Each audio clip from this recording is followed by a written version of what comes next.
How will you speak to that? What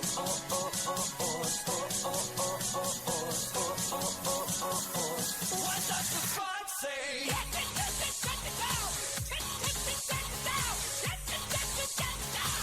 What the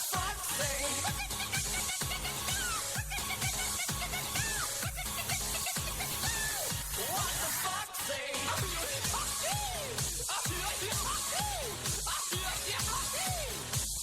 What the fuck say?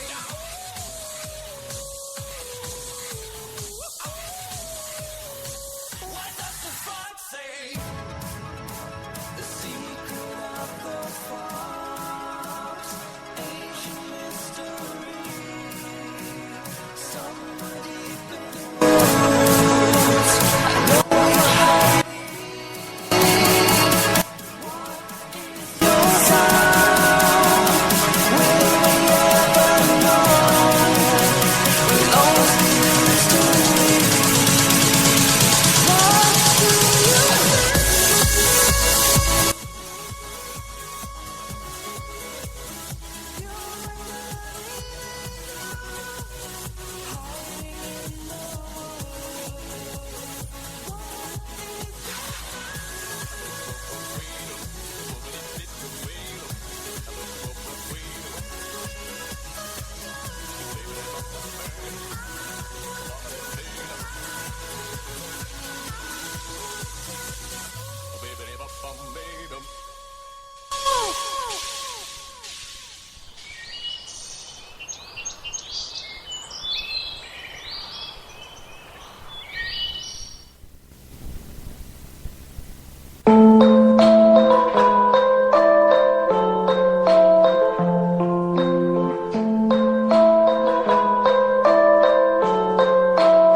What do you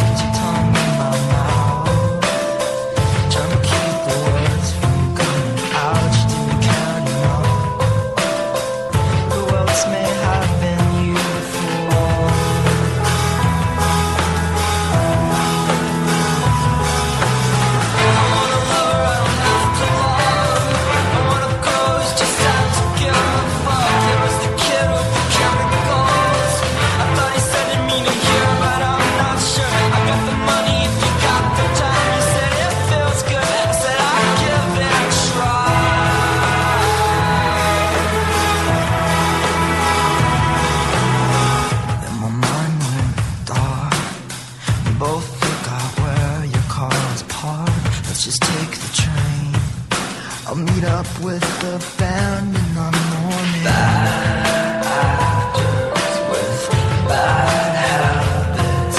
Some sad singers, they just play tragic and the phone's ringing and the band's leaving. Let's just keep touching, let's just keep singing.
but the people you disagree with are really trying to do the same work, trying to build the same future, even if we see it different ways. You can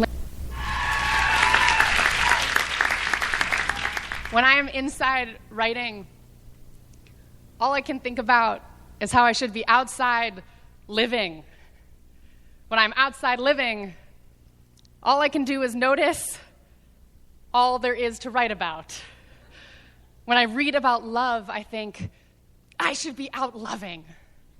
When I love, I think, I need to read more.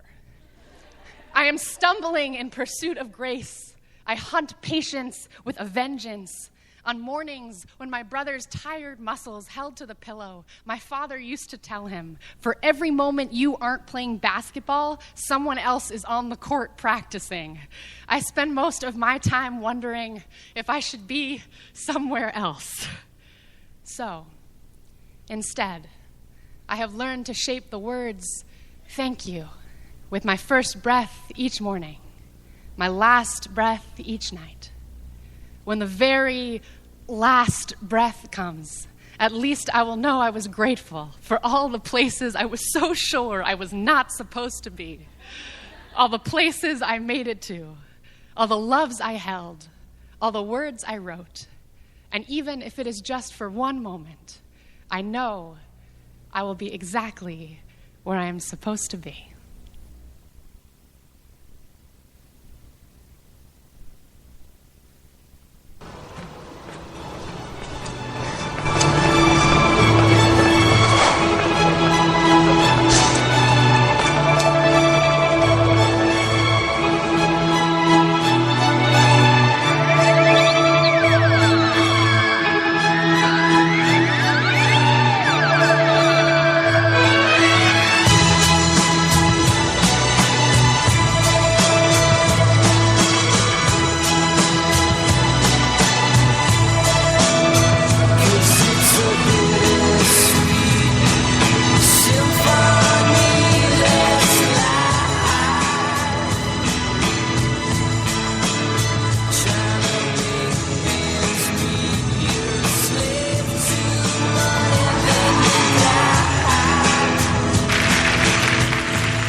Right now is on the elm tree lawn at Scripps College, speaking to the class of 2015. Good evening, everybody. Good evening, parents and families, esteemed faculty and staff and guests of the class of 2015. Thank you for inviting me here today to witness your amazing accomplishment. And by accomplishment, I'm of course referring to the folks who managed to walk on grass in 5-inch heels. What a beautiful day to celebrate. What a beautiful place to be. Olivia, you're so right. It's certainly a very pretty campus to get to spend your time on. Isn't it amazing the way a place can inform and shape who we are and how we grow? I grew up 3,000 miles away from here on the opposite coast. Manhattan, is no place to raise a baby. And yet, my earliest memories are of street walk and crosswalk, of learning to look both ways for cars to pass. I was street sign literate long before I could read a book. I rode the subway alone at age 11. I fell in love on a rooftop and had my heart broken on a highway overpass. Freeways. I watched the bodega down the street become a Jewish diner, become a Korean deli, become a clothing boutique, become a for sale sign. My city sheds its skin and reinvents itself again and again. And within it, I am always in a continuous process of becoming. What I understand as now, what I know as true, in an instant becomes abruptly incomplete and requires me to begin again, to adapt and change. Once, a city like New York was a wild imagining, a science fiction dream, a vision so far from possible. But hearts and hands and eyes and glass and bricks and years of work have created a pulsing, breathing beast. And now it stands and stumbles, lurching forward, squinting into the bright and menacing future. And isn't that always how it feels? Just when you start getting used to something, it begins to change. A new building appears on campus, a new graffiti wall, new trees, new faces. The faculty here has only just gotten used to you traipsing about, leaving your mark on things, and now you are gone. A college campus is a place of constant change, of continuous becoming, of building and rebuilding.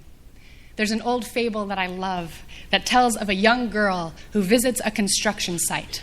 She approaches the first workman she sees and says, "Excuse me, what are you doing?" He says, "Can't you see? I'm laying bricks." She approaches the second workman, who's doing the same work as the first, and asks, "Excuse me, what are you doing?" He says, "Can't you see? I'm building a wall." She approaches the third workman, who's doing the same work as the previous two, and asks, "Excuse me, what are you doing?" He says, "Can't you see? I'm building a temple." When I hear this story, I think, what kind of person am I? What am I supposed to be? Do I focus on the task at hand, laying brick? Do I connect myself to a job, a project, building walls? Do I dedicate myself to a movement, a cause larger than myself, larger than my lifetime even, some temple to pray to? When I write poems, it feels like I'm laying brick. I move the words around, I place them here and there, I put concrete in between them in my brain to make them stick. When I visit a school, it feels like I'm building walls, building connections. And sometimes, rarely, I get to see a glimpse of something larger than myself. I witness a trans boy in Northern California celebrate his transition in front of his entire high school through a poem on stage. I learn of girls in Singapore finding videos online to study poetry when their school gets rid of creative writing class.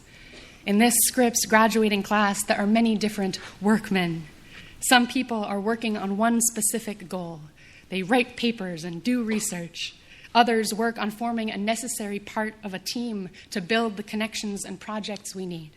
Still others are dedicated to a purpose. They are envisioning a new future, a utopia we can move towards. My friend Andrea Gibson used to work with a radical feminist performance collective called Vox Feminista, whose motto was to comfort the disturbed and disturb the comfortable. This motto deeply resonates with my experience as a writer and performer, both in what I want to create for others, but also in what I want to create for myself. As an artist, there are moments I find when I've become comfortable with an idea, an experience, or even a specific word, and I want to disturb it and excavate it more thoroughly. Or I'm disturbed by something, and I want to seek comfort in writing through it and sharing it with others. Lately, I've started to think that this motto might also serve as a way to exist in the world, as a guide for how we might try to build. When Black men and women are being murdered in our streets, when there is sexual assault rampant on our college campuses, it is our job to disturb the comfortable, to force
Is that song ever going to freaking end? Does it just go on forever? Are you kidding me? It's never going to stop. Well, hi, y'all. It's Debbie.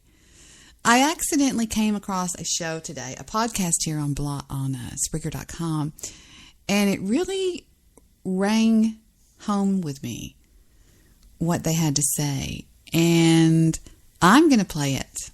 I hope I find the right place here.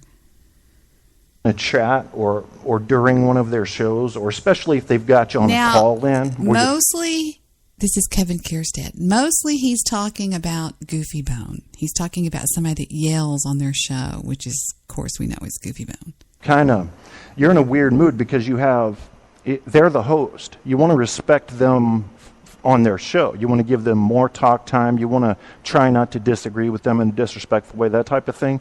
And they yell at you. If you put up with that shit, you're a total pussy. You got to not put up with that. Now, the mature among us are going to say, okay, the silly games are going on. I'm just going to hang up. That's fine. And I'm the kind of person that if I thought someone was serious, which I did about 6 months ago, thought I had a couple of people that were serious about it, I gave them the location where I lived, and I asked them to please show up. And then I couldn't get them to do that, so I asked where they were so I could show up, and I couldn't get them to give me that information. So there is an animal inside me, and I accept him. And he's kind of weird, because my animal doesn't come out very often. It's usually just there kind of like a gun. You rarely use it. It's just there if you need it. But for me, sometimes, the gun goes off. Yeah, premature penetration from the Kev bullet. You'll get it sometimes. You got to hit me the right way. But I'll tell you, lately what's been going on mostly has been my fault because I've been moody. Okay. I didn't hit it where I wanted to hit it, so allow me to bump it forward a little bit. It's pretty amazing what he says. And when I get moody, workforce lingo, where someone gets to where they think that's about as high as I can go, and they stop. Well, let me ask you this. If you were that person, going forward, I'm asking you a weird spot I'm in my life right now, which is a transitional stage, here at Studio 4, where money ladder. I stopped. I had to do something immediately, so I stopped. You can't just walk. What I'm trying to find is I got the link on Facebook and I listened to it on my iPod, on my cell phone, on my iPhone, because that's what you do when your back is killing you and you're painting a room. But I hope I can find it. He talks about, I just want you to hear it yourself. Just be patient. I know you want to sleep, but I got to process some pain signals here. And it does that. And it does that. And it does that. And I will lay in $30 for 2 or 3 minutes here. I'm not passing any. I'm reading any that I see. This one's $250 an hour, which they say is a pretty high rate. I think the average that I've been seeing is about $150 an hour for high-quality graphics work. I say, let me give you guys an example. Anybody that's a fight fan, boxing. I don't watch the MMA or the wrestling or any of that other stuff. And I'm not deviating. Now, I've heard on this network before people threatened. I better never see you on this. This is it. And I kind of think I know who he's talking about. Network again. God help the person who thinks they're going to tell me to get off this network. I mean, oh, hell no. All I'm going to do then is up the frequency of my shows. I don't even want to do that. Right now I'm doing like 1 a month, and that's good. But if somebody ever tells me I better not show up on Spreaker again, I'll start doing shows every damn day. It's just like, what? What? What? Did you just become the boss of something that I didn't know about? I don't know. Because I'm looking at the policy here, and says I'm allowed to do a show whenever I want to. Yeah. Also, we're going to learn how to say the word narcissist. Some people on this network say narcissistic. It's narcissistic. Okay? Let's clap that out. Narcissistic. No, I messed up. Narcissistic. 1, 2, 3, 4. It's not narcissistic. It's narcissistic.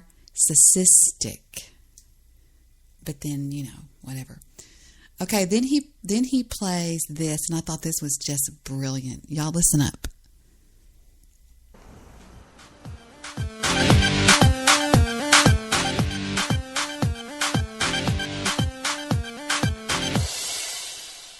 Namaste, this is Dr. Isha, and today I bring to you a new episode of Ask Dr. Isha. So today I have a question, and this is a follow-up video on a video that I have done previously about jealousy, negativity, and envy. And I got a question from someone who said to me, I have someone at work who I work with on a regular basis. Every day I see this person, and this person constantly wants to compete with me, is envious of my success, is envious of my achievement. They don't like the fact that I probably get paid more than they do. I get more respect from the clients, and I am very, very well appreciated by my boss. And how do I deal with this person?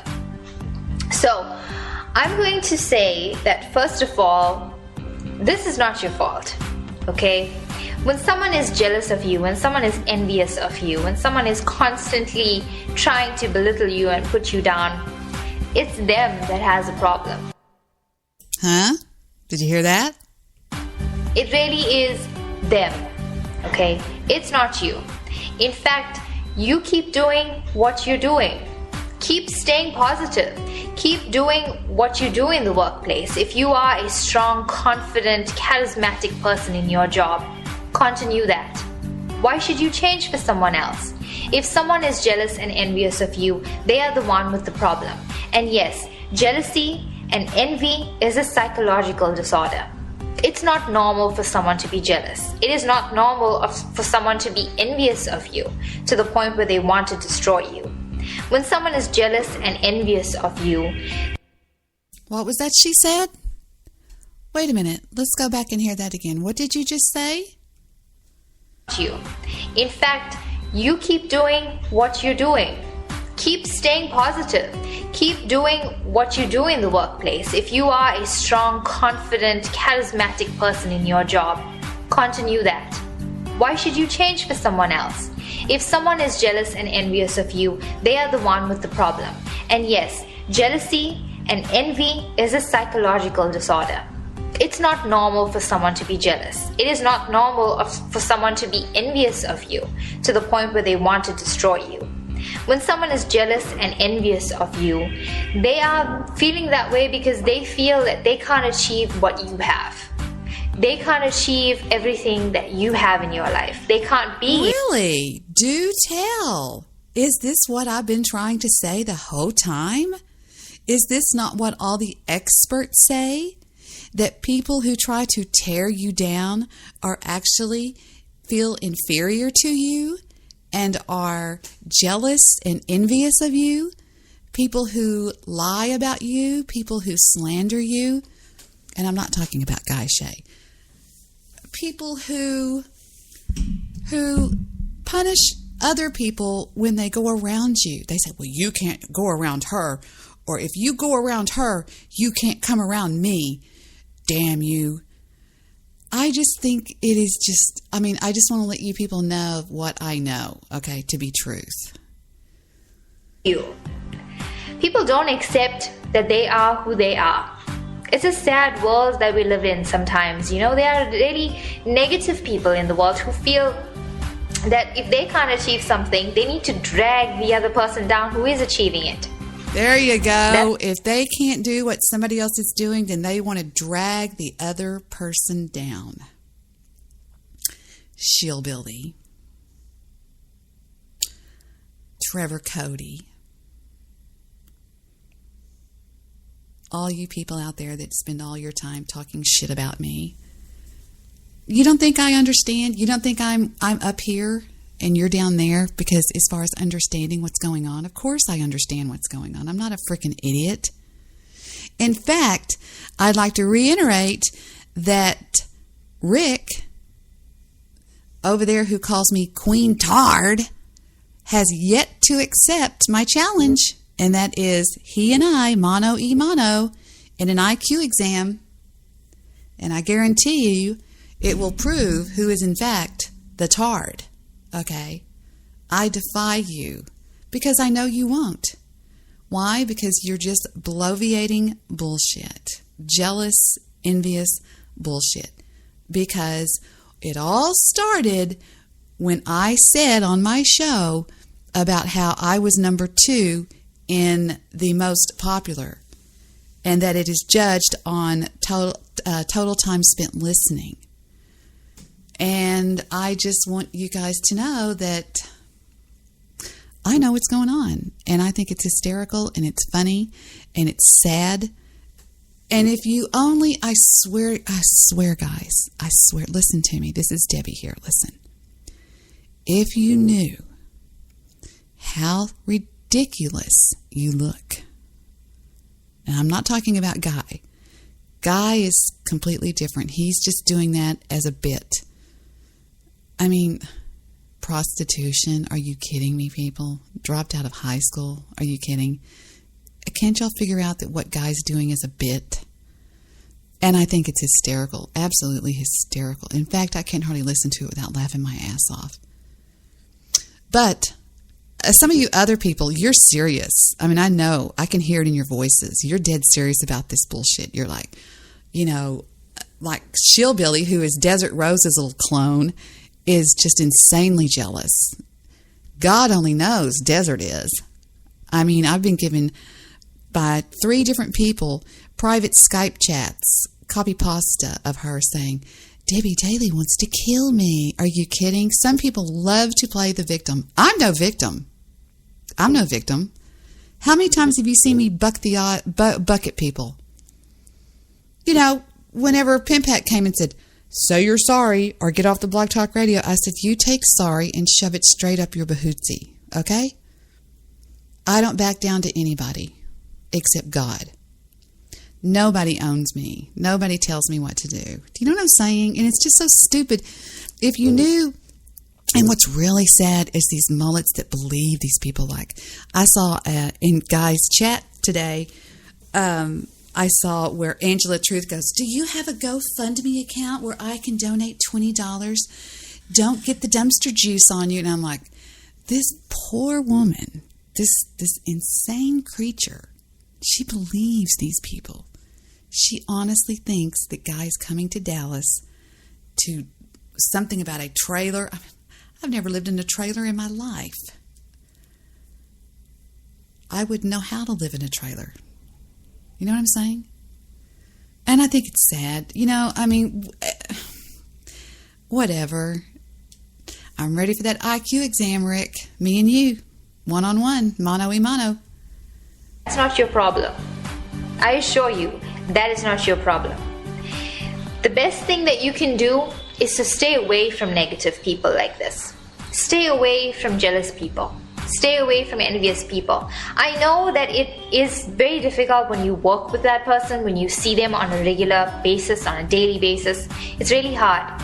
But I urge you, keep a distance. Don't speak much to this person. It is a complete waste of your energy, your time, to waste so much of precious energy on a person who just wants to drain you, who just wants to suck everything out of you. They don't care about you, okay? No matter what you do for a person who is jealous of you, they're never going to appreciate you, because at the back of their mind, they hate you for your success. And the more you show them that you are successful, the more that you show them that you are confident, that you can do your job really well, that you are so charismatic at what you do, the more they're gonna hate you. There you go. Okay? You can be as nice. That's why my father always said, and I adapted this, oh, you think you hate me? You're really gonna hate me now. I take haters and I shove their nose in their hate. That's why you hear me say real snippy things like, oh, gotta go, money to count. Of course I'm bullshitting. Of course I'm lying. But it just takes and it just magnifies their hate. Because my dad used to always say, if you're going to hate me, you're going to really hate me.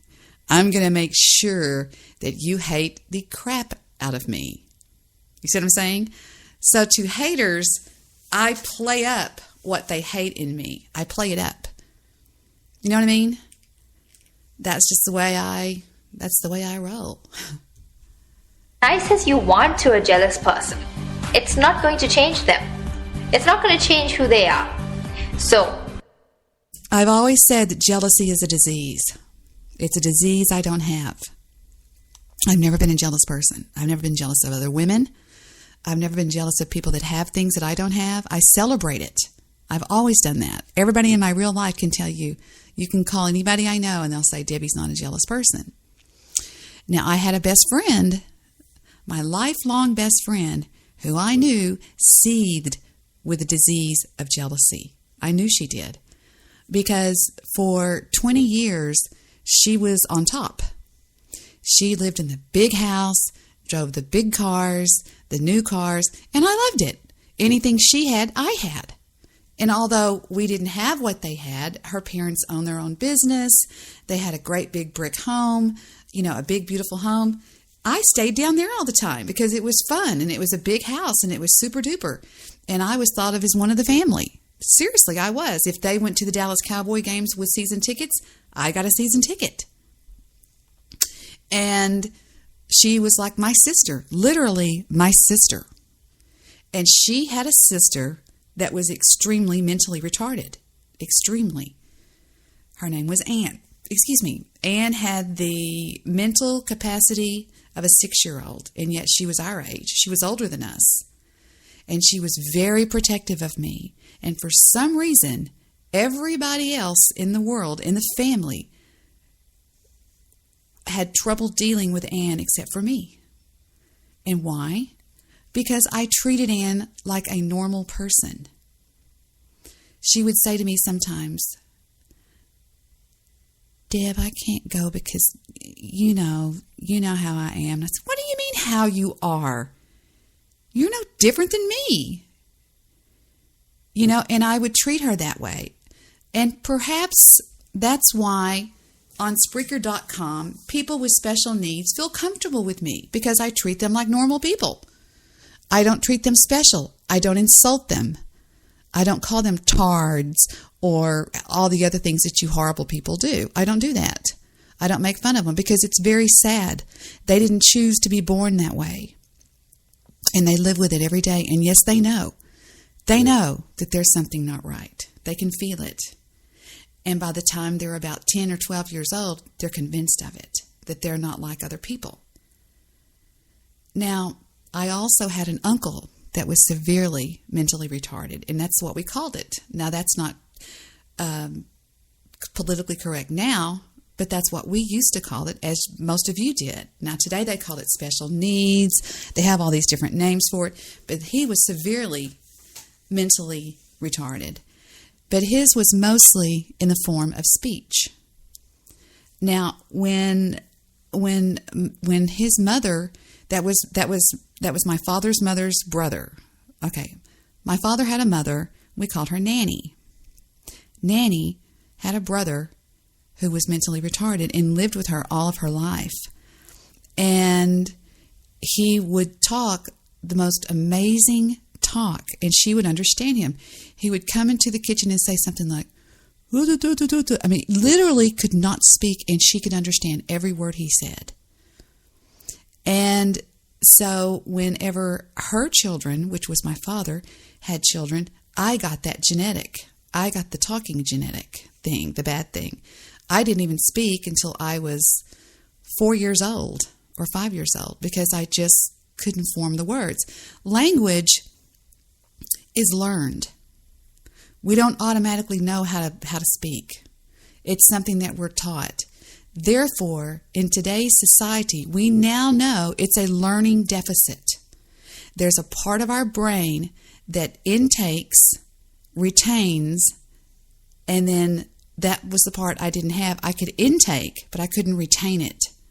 I could hear my mother say, Deborah, come and eat, but I couldn't remember that the words were, Deborah, come and eat. If you asked me to say a word, I could say it for you, but then I couldn't retain it. Well, when I had a child, both of my children got it. And thank God that with the progression that we have in education and the tools that they give them, they overcome it. And both of my children overcame it. My uncle, who is a genius, he owned and operated 6 different radio stations. He didn't even speak until he was 6 years old. The first thing he said was, "Why are the mashed potatoes lumpy?" And they looked at him and they said, "Paul, you spoke." And he said, "Well, everything until then was fine." That was a joke, but of course he really did. My cousin, a beautiful girl that graduated with a master's degree from the University of Texas Tech, would say, my name was Deborah. She would say, "Deborah." She had a speech impediment. Some people called it a speech impediment. Mine, I stuttered really bad. I couldn't get the words out. And I overcame that. This is one reason why I like podcasting, because I enjoy being able to talk. And it wasn't always that way. Well, Anne was emotionally deficit. Her emotions would get way, way, way out of check. And she would go from anger to very affectionate in a moment's notice. And I would calm her down a lot. One night I had a fight with one of my high school boyfriends that I was dating. And we were standing out in the middle of the street, and he got mad and he pushed me down. And she saw that and she almost killed him. And it was me that calmed her down. And I feel a kinship, to people that have special needs. And I think it's very sad that the people on this network spend so much time making fun of them. And the funny thing about it is usually people with special needs are very intelligent people, because we learned that we had to really buckle down and work hard. And my son was so intelligent, I homeschooled him. He slept in class, in 4th grade. He was like, "Oh, this is so boring." He knew his times tables when he was in the 2nd grade. He was playing video games when he was 2. How do I remember that? I remember when we moved from Plano to Sunnyvale, Stephen was 2 years old. And I remember in Plano having a playroom. I always had a playroom for my kids when they were little. I would have 4 bedrooms, and I would have one would be ours, one would be Heather's, and the other one would be a playroom where all their toys went. And that way their rooms could stay really pretty. Their beds made and their drapes and everything. Well, in the playroom, I set up a small TV, and Stephen wanted a Nintendo game. And he used to play this game called Rings. And there was a little, like a cat and a fox and a, what's that little thing that goes wrong? Sonic the Hedgehog. And I remember Stephen throwing his remote control against the wall and getting mad and coming in the room crying. And I couldn't even understand him hardly, because he was 2 years old, out of the womb, 24 months, and already playing video games. And he mastered it. He went from playing that to playing Sega Saturn.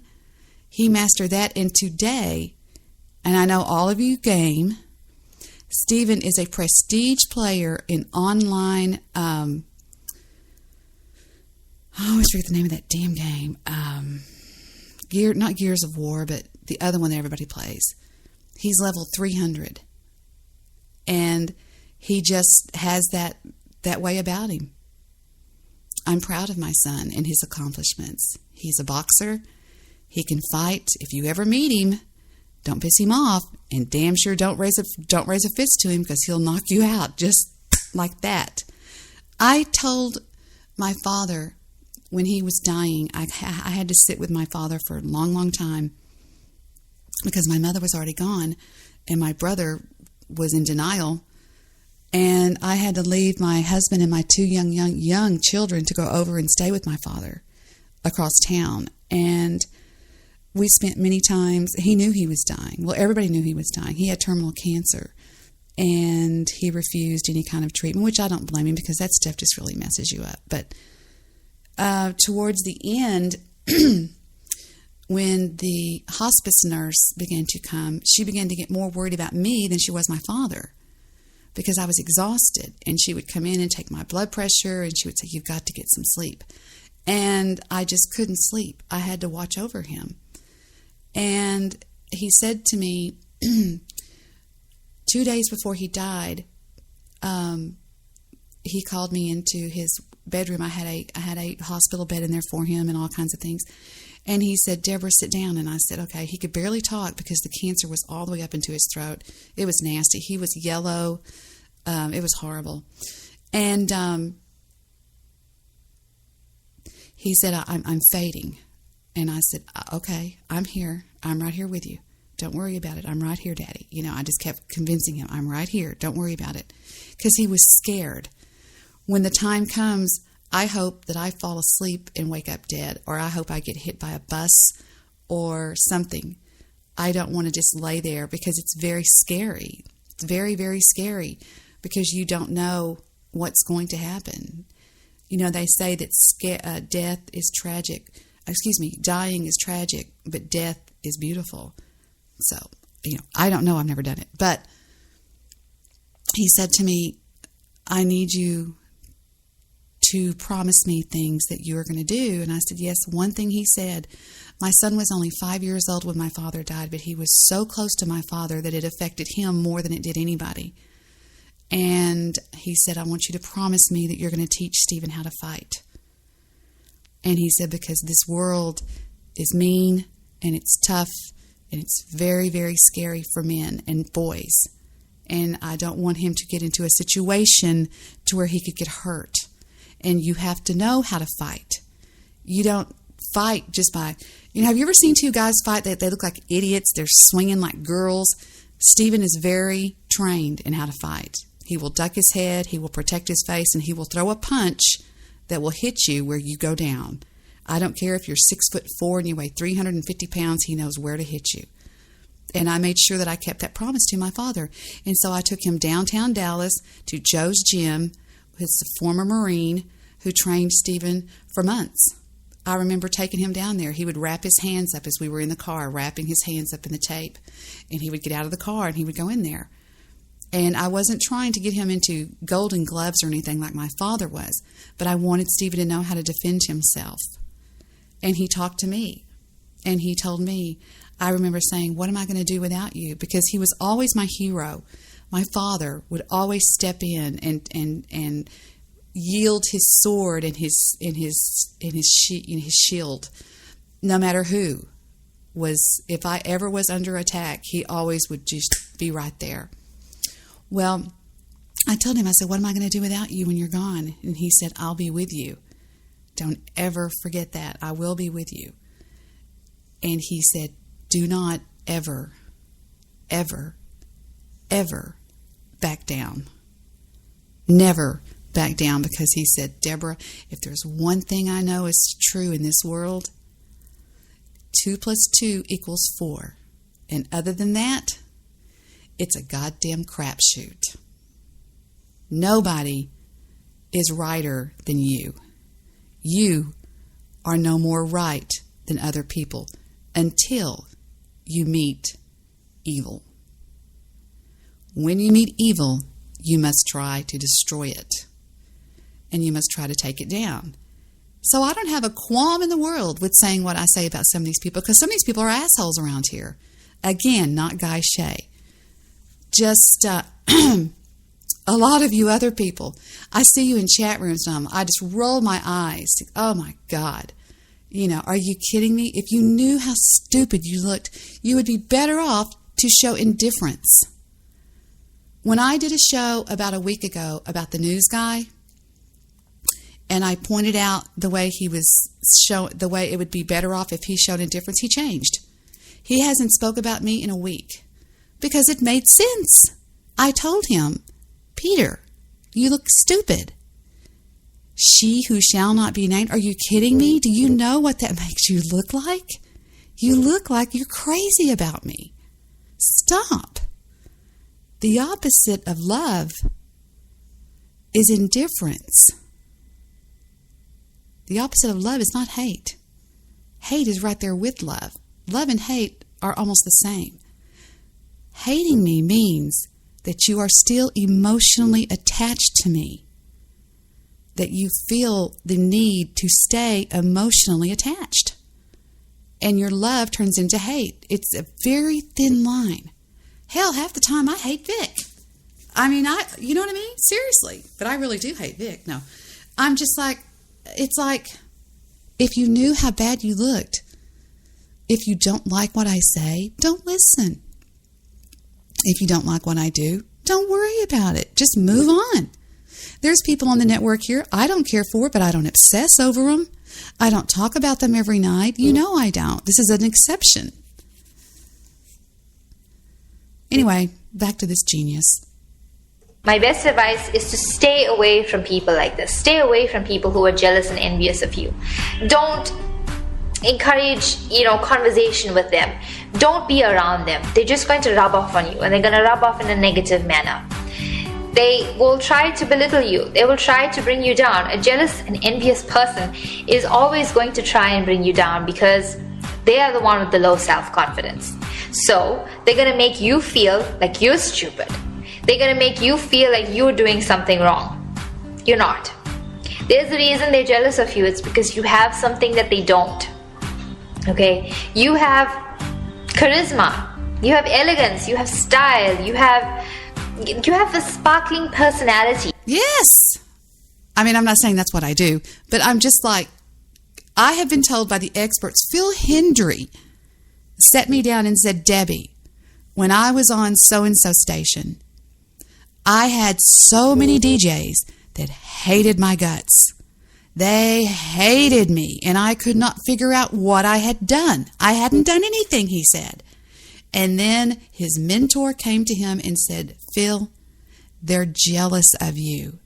Because what Phil Hendry did, he did something that nobody has ever done in radio before. He created callers. He created co-hosts. Because every caller he had was an idiot and wouldn't stay on topic or was a troll. And the co-host he had in the studio just weren't working out. So he created it. Nobody's ever done that before. And it's genius. It's absolutely genius. The man is knocking down $1 million a year. He lives on the beach in Miami. In what's it called? In California? Malibu. He lives on the water. Just for doing what I'm doing.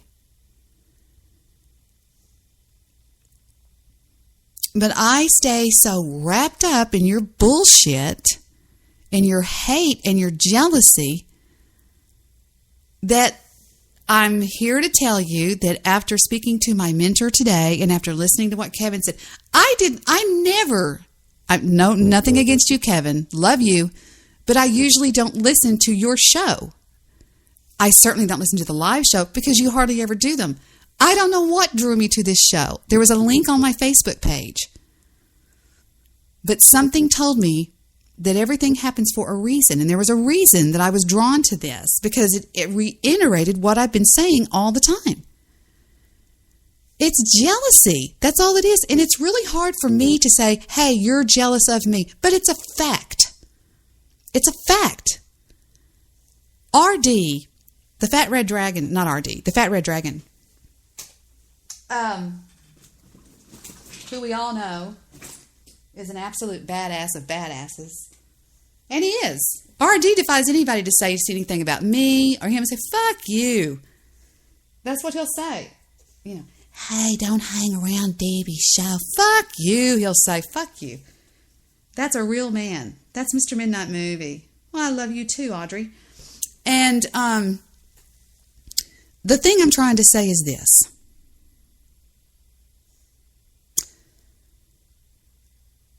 All of this crap going on with these little munchkins, these little apocalypse, and all these little sniveling people. I know why you do what you do. For example, Apocalypse, this little sniveling shit that's got everybody. Hell, he had me fooled. I gave him the goddamn most loved listener award. I did. When we did when Stephen and I did the 2013 Spreaker Awards, I gave it to him. It was just an extra award. I adored him. But then I saw, I got to peek under the veil a little bit, and I saw the real Apocalypse. He's an asshole. He's an absolute asshole. And he thinks his shit doesn't stink, and it does. He did a show the other day where he was talking all about RD. And I knew that he was talking about me. Now, is that being narcissistic? No, that's being honest. Go and listen to it. He's never going to say those kind of things about RD. He's sitting there saying, oh, he's a narcissist. And he thinks he's so freaking smart. That's what these people, I think, is so sad, is they think they're so much smarter. They're way up here. They're way over your head. Well, I'll just act like I'm talking about somebody else. Bullshit. He would never talk about RD like that because RD would tell him to go fuck himself. Do you see what I'm saying? And I just want everybody to know that, number one, Guy Shay, I love you. You're amazing. I mean, I could never do what you do. I could never be who you are. You are one of the greats. And I mean,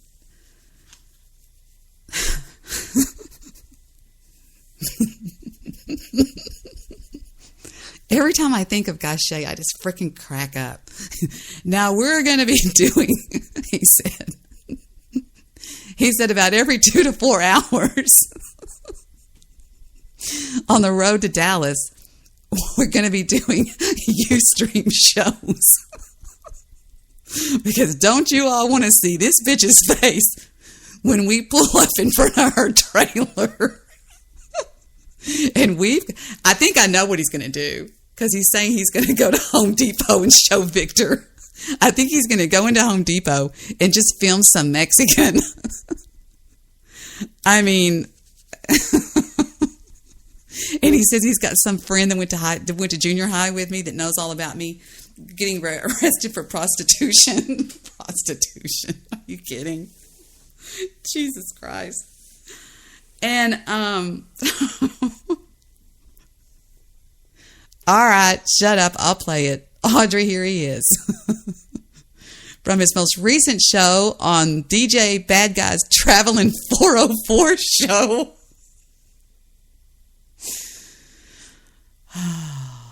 Here's what he's going to do. I'll show you how to slow down. They all slow down. Yeah. Just a show. Bring you internet drama. She's lying! Because the internet is important. And drama kills. I had no idea the ass was a requirement. I thought you could do it anywhere, but it has to be on your ass. DJ Bad Guys, Traveling 404 show.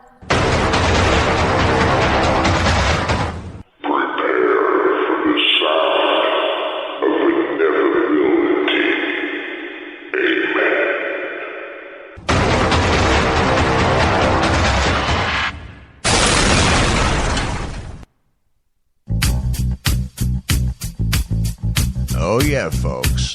Loyal listener, the Spreaker Feb Nation Resistance Radio Network, RRN. If you hear my voice, you are the resistance, people. You are the resistance.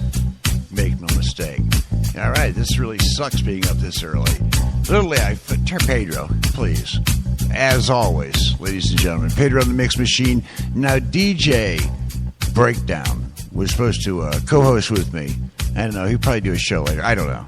But, yeah, I fell asleep. That's what happened. Head first on the table. Could have been the drugs. I don't know. And I woke up at 5:30 and said, fuck, man. Wonder if I hit the mic. Wonder if it was a live mic. It would have been epic snoring. Who knows? So what's going to happen? You may ask yourself. Turn that down. Turn it off, Pedro. What we're going to do is we're going to take off tomorrow afternoon. We're heading to Dallas. This is the ground zero I was talking about with the Debbie Daily program. This is the exposure this program is bringing upon her. We are carpet bombing the Utter Butter. Make no mistake. Forget is, sand niggers. This is the real deal. Now, what happens? Do we hop on a plane? No, we drive like Americans. We drive the 1,000-mile trip each fucking way in the most heavily hot, density, populated shitholes known to America to prove a point. DJ Bad Guy keeps his word. So we're going to expose Victor at his job at Home Depot out front greeting motherfuckers, which would be awesome. How you doing, Mr. White? First thing in the morning here in the chat room of death. Then we go to the double-wide trailer dwelling of the hashtag 404 Utter Butter. And then the ultimate sacrifice, the ultimate altar, the ultimate bloodletting. We interview a childhood friend. This has been set up for a month. I can only imagine what that voice is going to sound like. Yes, I knew Debbie in junior high school. So, no, this has nothing to do with him. I think it's hysterical what he does. And if he were to really be coming to Dallas, well, come on. I'll bake a cake. Oh, but some of you people like Rick, Apocalypse, Trevor Cody. And Trevor Cody, he is a genius at podcasting. Have you heard his most recent podcast? Absolute genius at it. He runs around going, this show sucks. This show blows. This show is so boring. Well, let's take a listen to see what Trevor Cody's show sounds like, shall we? Let's listen to Trevor the Expert Cody, one of my biggest haters. Here we go. I was prepared. I prepared for a half hour of work because, frankly, I didn't think anyone was listening at 12 or when the echo was bad. Nice. Well, hold on. I don't know what it is. I don't know. I could try to figure it out here on the air. I don't know. Let me know how it is when I keep going. But yeah, am I dancing? Okay, so there is no echo. All right, there you go. I don't know what I did. I think I strained out See, look, I'm like I'm a professional. I know my technology. All I did was I plugged the thing in more into the computer. There you go. That's how you do it. But yeah, so anyways, it was pretty good last show. Thank you very much to... And trust me when I say that's the highlight of it.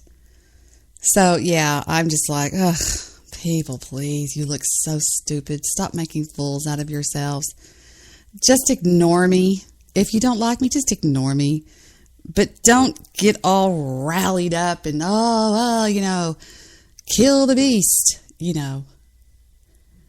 I mean, you really do look kind of stupid.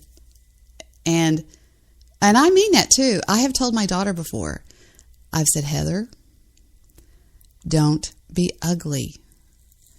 And she's like, you're just saying that because you don't want me to be ugly to you. And I'm like, no, I genuinely worry about you being ugly because karma has a way of biting us in the ass.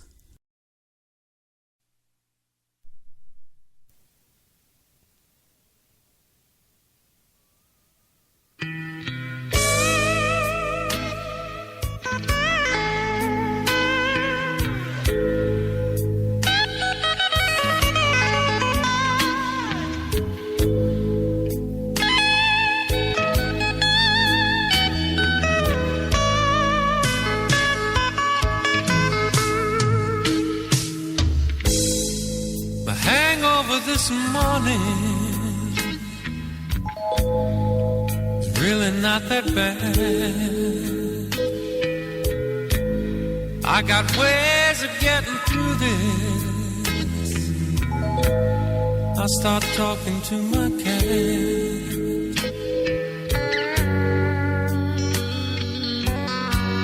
We ain't decided what to do.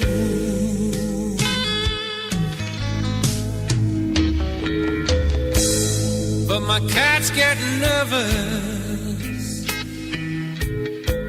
You know she's worried about my heart. It's the only one here now, and she's scared it's gonna stop. She has to listen to me.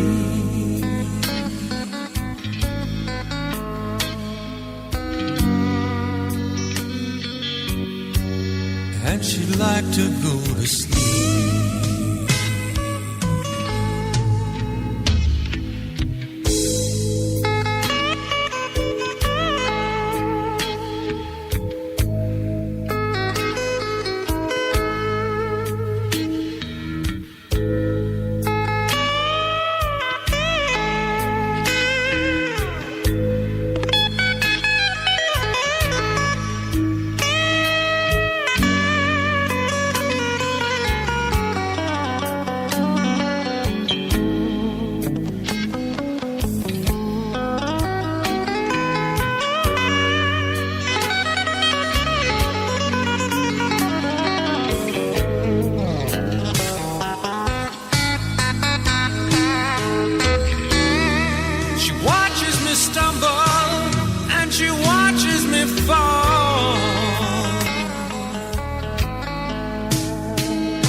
It's all over, you know she joins me on the floor.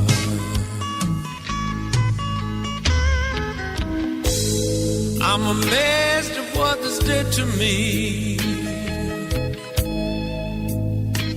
I never thought she'd leave. Editing rights, basically, to I Am Kate, which is unheard of, by the way. You know, you can't just ask someone not to shoot. And he's able to. He's able to. I think probably because of the well, at least she's not transgender drunk, aspect. right? She's not over drunk I Am tonight. Kate. She's usually wasted. And I think Kate has been very beautiful. You know, think about it. She's older than the dumpster.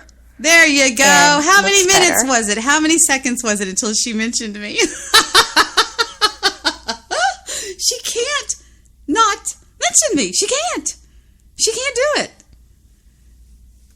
She can't do it. Stabby, you should Skype in. Stabby, you should Skype in. Stabby. These are the Stabby shows, after all. Her little old dreamboat. Your dreamboat is sailing. Hoo, hoo. Remember on the Three Stooges when that real ugly girl goes, "You're my little old dreamboat." You cannot post messages here. Wow. Let's give it another few seconds. Ready? Really starting to hurt my feelings. I've been very supportive of you, Stabby. I've been very supportive of you, Stabby.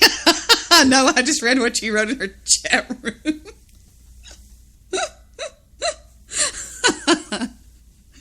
Here goes again. When they've been really hard on you, I've tried to stop it. Shit. Right. When they've been really hard on you, I've tried to stop it. I'm sorry. I know I'm being mean, but, you know, I mean, that woman is just whatever. She's pretty spooky, to be honest with you.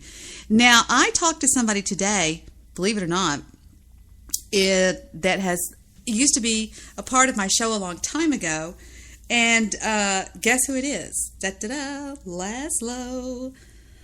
Laszlo was the coolest part of my show. Excuse me. Now here I go. Did you hear that? I yawned. Only because I'm tired. I'm exhausted, to be honest with you. I'm at war over here in my real life. A good war. Fighting the bad guy. But I was going to read you guys something that I did. I think you'll find this interesting. At least most people that read it did. And it says, I thought that was funny the night that,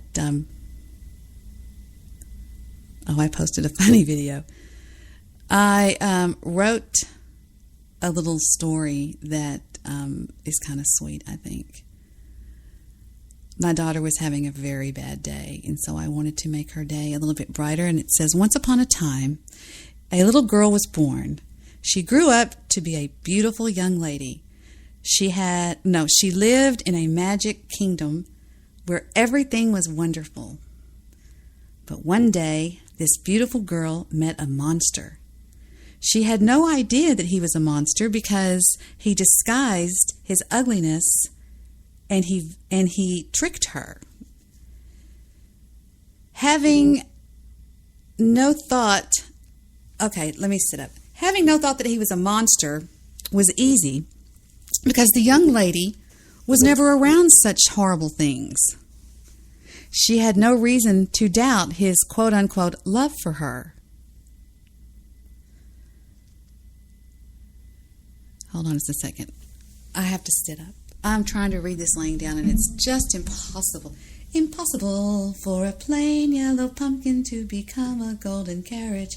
It's possible for a plain, simple, plain country pumpkin and a prince to join in marriage. She has no reason to doubt his love for her. Then, the beautiful young lady had a baby herself. A beautiful baby boy. She loved him more than anyone could ever love a baby. She and her beautiful baby boy moved back to the castle where the king and queen could help her look after her lovely child. He grew up so strong and healthy. Soon, the monster revealed his ugly side and he ran away, back home to his monster mother. The poor young lady cried. How could he leave me and my baby? The ugly monster soon met another monster, a female monster. She was worse than he was. One day, out of the goodness of her heart, the beautiful young lady allowed these monsters to come and take her baby boy for a weekend visit. Although the baby screamed and cried and hated the monsters, he went. The ugly female monster devised an evil plan. Let's keep the baby and make him our own. Alas, the sweet young princess was left with total devastation. The monsters had stolen her child, Khan. That's continued. Here goes the second part that I wrote. Starting now. So, the king was outraged. He called for his legal team, who quickly summoned the deputy, and away he went on his trusty steed to bring the baby back to his mommy. All was at peace in the land. But the female monster wasn't through yet.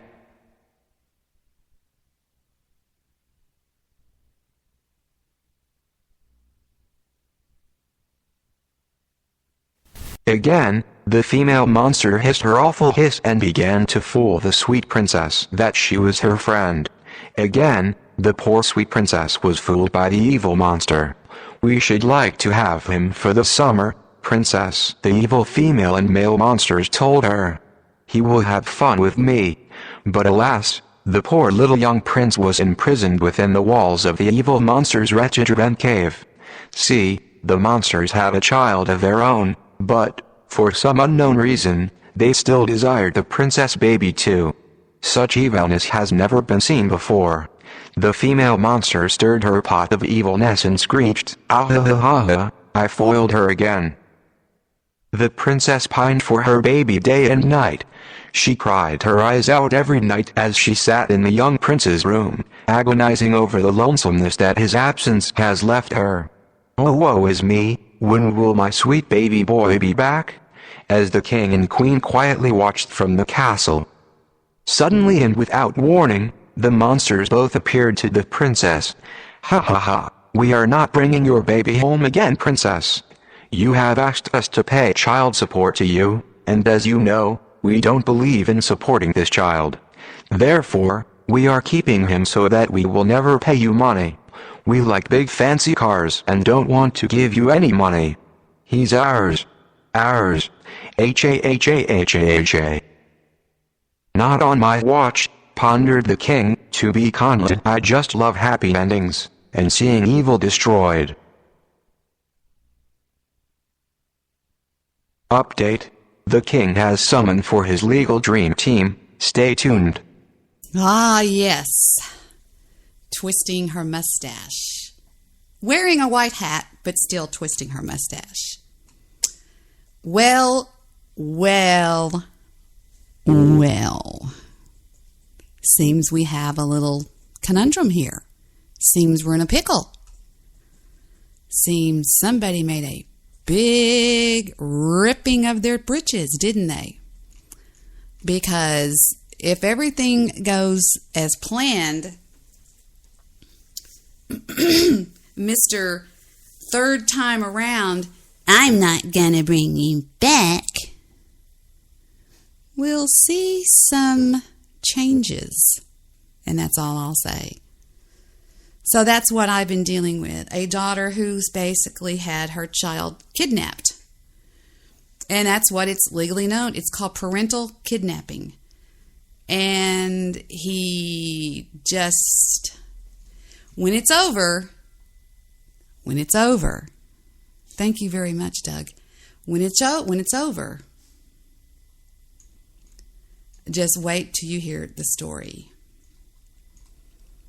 And then I shared this. There's a song that every time Jet hears, he cries. Because it goes to a video showing a little star and a little owl. And they get separated. First they're together and they're dancing. And then they get separated. And he cries whenever he hears this or whenever he sees it. And I said, why? And he says, because it reminds me of me and Mommy. So this is for you, Jet. It's really sad. Very sad situation. Very, very sad. It's been all we can do to get through the days and the nights without him. And God help this guy. Twinkle, twinkle, little star, how I wonder what you are. Up above the world so high, like a diamond in the sky. And so, when I posted the video, I said underneath it, I said, anytime Jet hears this, he begins to cry for Heather. Did I tell you that the monster forces him to call her Mommy? And he told me, I hate calling her that, Mika. She makes me.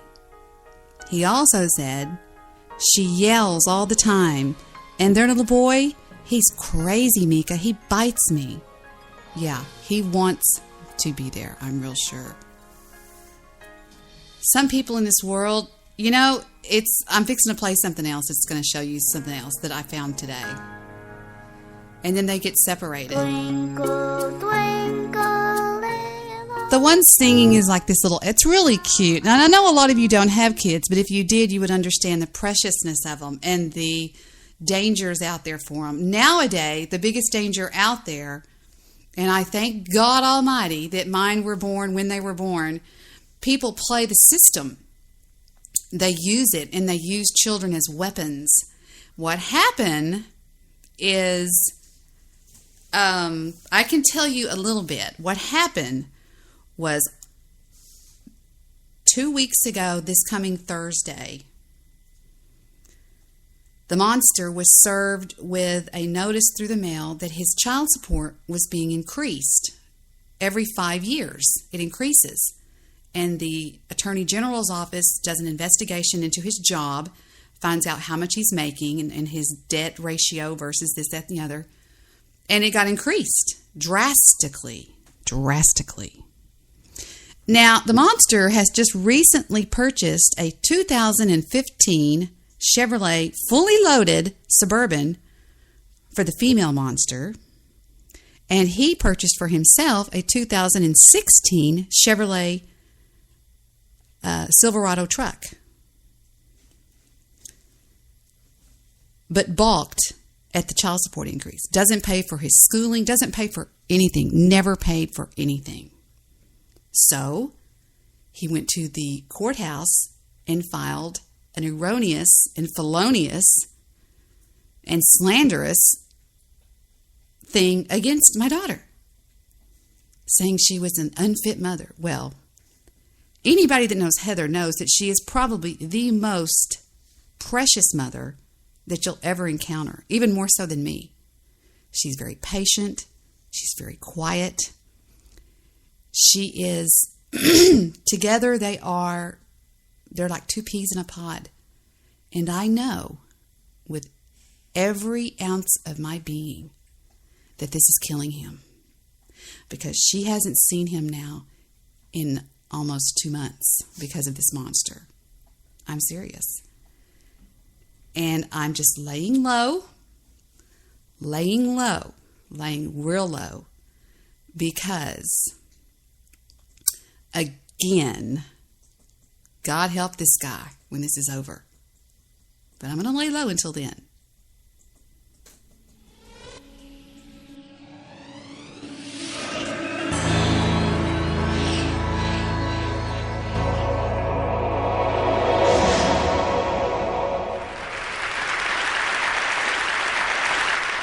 If I should have a daughter, instead of mom, she's going to call me Point B. Because that way she knows that no matter what happens, at least she can always find her way to me. And I'm going to paint the solar systems on the backs of her hands. So she has to learn the entire universe before she can say, oh, I know that like the back of my hand. And she's going to learn that this life will hit you hard, in the face, wait for you to get back up just so it can kick you in the stomach. But getting the wind knocked out of you is the only way to remind your lungs how much they like the taste of air. There is hurt here that cannot be fixed by Band-Aids or poetry. So the first time she realizes that Wonder Woman isn't coming, I'll make sure she knows she doesn't have to wear the cape all by herself. Because no matter how wide you stretch your fingers, your hands will always be too small to catch all the pain you want to heal. Believe me, I've tried. And baby, I'll tell her, don't keep your nose up in the air like that. I know that trick. I've done it 1,000,000 times. You're just smelling for smoke, so you can follow the trail back to a burning house so you can find the boy who lost everything in the fire to see if you can save him. Or else, find the boy who lit the fire in the first place to see if you can change him. But I know she will anyway, so instead, I'll always keep an extra supply of chocolate and rain boots nearby, because there is no heartbreak that chocolate can't fix. Okay, there's a few heartbreaks that chocolate can't fix, but that's what the rain boots are for, because rain will wash away everything if you let it. I want her to look at the world through the underside of a glass-bottom boat, to look through a microscope at the galaxies that exist on the pinpoint of a human mind, because that's the way my mom taught me, that there'll be days like this, there'll be days like this, my mama said, when you open your hands to catch and wind up with only blisters and bruises. When you step out of the phone booth and try to fly, and the very people you want to save are the ones standing on your cape. When your boots will fill with rain and you'll be up to your knees in disappointment, and those are the very days you have all the more reason to say thank you. Because there's nothing more beautiful than the way the ocean refuses to stop kissing the shoreline, no matter how many times it's sent away. You will put the wind in winsome, lose some. You will put the star in starting over, and no matter how many landmines erupt in a minute, be sure your mind lands on the beauty of this funny place called life. And yes, on a scale from 1 to over-trusting, I am pretty damn naive. But I want her to know that this world is made out of sugar. It can crumble so easily, but don't be afraid to stick your tongue out and taste it. Baby, I'll tell her, remember your mama is a worrier and your papa is a warrior, and you are the girl with small hands and big eyes who never stops asking for more. Remember that good things come in threes, and so do bad things, and always apologize when you've done something wrong, but don't you ever apologize for the way your eyes refuse to stop shining. Your voice is small, but don't ever stop singing. And when they finally hand you heartache, when they slip war and hatred under your door and offer you handouts on street corners of cynicism and defeat, you tell them that they really ought to meet your mother. Thank you. Thank you. You're damn right. Will I step in and rustle some jimmies? In a New York frickin' heartbeat. If anybody, as long as there's a breath in my body. Well, goodness, that was foo-foo. A breath in my body, I will defend both of my children. Now, my son doesn't need defending that often. Very few times in his life has he needed me to step in. Usually it's just financial, or Mom, help me do this, or help me do that, help me figure this out. And I will. But when somebody comes against her and that angel that I have poured 5 years of my life into raising, I have laid the world at his feet. I have bought every piece of clothing on his back, every toy he's ever played with. I have loved him. I have cradled him when he was burning up with 104 degrees fever. I've sat up with him all night. If you think for 1 minute that I'm going to let a monster come into her world, now, I would have never let him go. I would have said, excuse me, you want him win? Come get him, try. And I will be damned. I'll be damned if I will let somebody play the system and call, one of BTG's tricks is to call CPS. Let's call CPS on him. She called CPS on Katie D. Katie D. That sweet little mommy that had those two little angels. She called CPS on her. Woman's a monster, an absolute monster. Absolute freaking monster. Now, the lady that I'm playing, and I say lady because she is a lady. The lady that I'm playing is a person by the name of Sarah Kay, and she's actually a slam poetry reader, and she's just, in my opinion, she's just amazing. But there is another thing that she did, which is just amazing too, when she spoke about the bomb at Hiroshima. And I think it's just brilliant. And oblige me to find that part. I think it is... Hang on just 1 second. That's the TED intro, as you all know. Bum, bum, bum. And thank you to Mr. Midnight Movie for bringing me to this. I should have a daughter. Okay. That's the I have a daughter talk. And then she goes into this.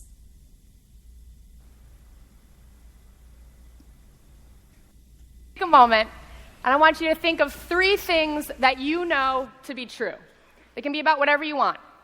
Technology, entertainment, design, your family, what you had for breakfast. The only rule is don't think too hard. Okay, ready? Go.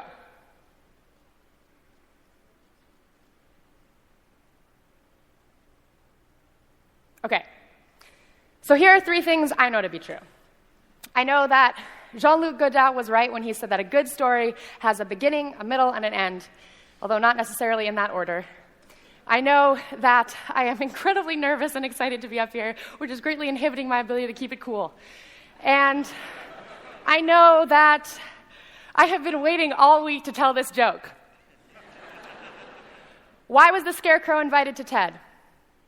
Because he was outstanding in his field. I'm sorry. Okay, so these are 3 things I know to be true.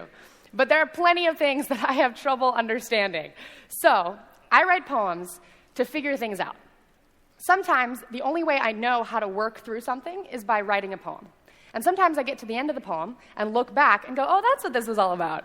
And sometimes I get to the end of the poem and haven't solved anything, but at least I have a new poem out of it. Spoken word poetry is the art of performance poetry. I tell people it involves creating poetry that doesn't just want to sit on paper, that something about it demands it be heard out loud or witnessed in person. When I was a freshman in high school, I was a live wire of nervous hormones. And I was underdeveloped and overexcitable, and despite my fear of ever being looked at for too long, I was fascinated by the idea of spoken word poetry. I felt that my 2 secret loves, poetry and theater, had come together and had a baby I needed to get to know. So I decided to give it a try. My first spoken word poem, packed with all the wisdom of a 14-year-old, was about the injustice of being seen as unfeminine. The poem was very indignant and mainly exaggerated, but the only spoken word poetry that I had seen up until that point was mainly indignant, so I thought that that's what was expected of me. The first time that I performed, the audience of teenagers hooted and hollered their sympathy, and when I came off stage, I was shaking. I felt this tap on my shoulder, and I turned around to see this giant girl in a hoodie sweatshirt emerge from the crowd. She was maybe 8 feet tall and looked like she could beat me up with one hand, but instead she just nodded at me and said, "Hey, I really felt that, thanks." And lightning struck. I was hooked. I discovered this bar on Manhattan's Lower East Side that hosted a weekly poetry open mic, and my bewildered but supportive parents took me to soak in every ounce of spoken word that I could. I was the youngest person there by at least a decade, but somehow the poets at the Bowery Poetry Club didn't seem bothered by the 14-year-old wandering about. In fact, they welcomed me. And it was here, listening to these poets share their stories, that I learned that spoken word poetry didn't have to be indignant. It could be fun or painful or serious or silly. The Bowery Poetry Club became my classroom and my home, and the poets who performed encouraged me to share my stories as well. Never mind the fact that I was 14, they told me, write about being 14. So I did, and stood amazed every week when these brilliant, grown-up poets laughed with me and groaned their sympathy and clapped and told me, "Hey, I really felt that too." Now, I can divide my spoken word journey into 3 steps. Step 1 was the moment I said, I can do this. And that was thanks to a girl in a hoodie. Step 2 was the moment I said, I will continue. I love spoken word. I will keep coming back week after week. And step 3 began when I realized that I didn't have to write poems that were indignant if that's not what I was. There were things that were specific to me. And the more that I focused on those things, the weirder my poetry got, but the more that it felt like mine. It's not just the adage, write what you know. It's about gathering up all of the knowledge and experience you've collected up to now to help you dive into the things you don't know. I use poetry to help me work through what I don't understand, but I show up to each new poem with a backpack full of everywhere else that I've been. When I got to university, I met a fellow poet who shared my belief in the magic of spoken word poetry. And actually, Phil Kay and I, coincidentally, also share the same last name. When I was in high school, I had created Project Voice as a way to encourage my friends to do spoken word with me. But Phil and I decided to reinvent Project Voice, this time changing the mission to using spoken word poetry as a way to entertain, educate, and inspire.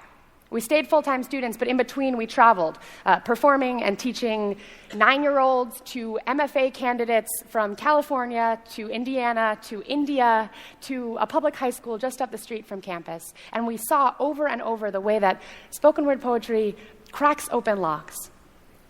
But turns out sometimes poetry can be really scary. Turns out sometimes you have to trick teenagers into writing poetry. So I came up with lists. Everyone can write lists. And the first list that I assign is 10 things I know to be true.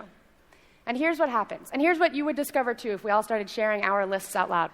At a certain point, you would realize that someone has the exact same thing or one thing very similar to something on your list. And then someone else has something the complete opposite of yours. Third, someone has something you've never even heard of before. And fourth, someone has something you thought you knew everything about, but they're introducing a new angle of looking at it. And I tell people that this is where great stories start from, these 4 intersections of what you're passionate about and what others might be invested in. And most people respond really well to this exercise. But one of my students, a freshman named Charlotte, was not convinced. Charlotte was very good at writing lists, but she refused to write any poems. Miss, she'd say, I'm just not interesting. I don't have anything interesting to say. So I assigned her list after list, and one day I assigned the list 10 things I should have learned by now. Number 3 on Charlotte's list was, I should have learned not to crush on guys 3 times my age. I asked her what that meant, and she said, Miss, it's kind of a long story. And I said, Charlotte, it sounds pretty interesting to me. So she wrote her first poem, a love poem, unlike any I had ever heard before, and the poem began, Anderson Cooper is a gorgeous man. Did you see him on 60 Minutes racing Michael Phelps in a pool? Nothing but swim trunks on, diving in the water, determined to be the swimming champion. After the race, he tossed his wet, cloud-white hair and said, "You're a god." "No, Anderson, you're the god."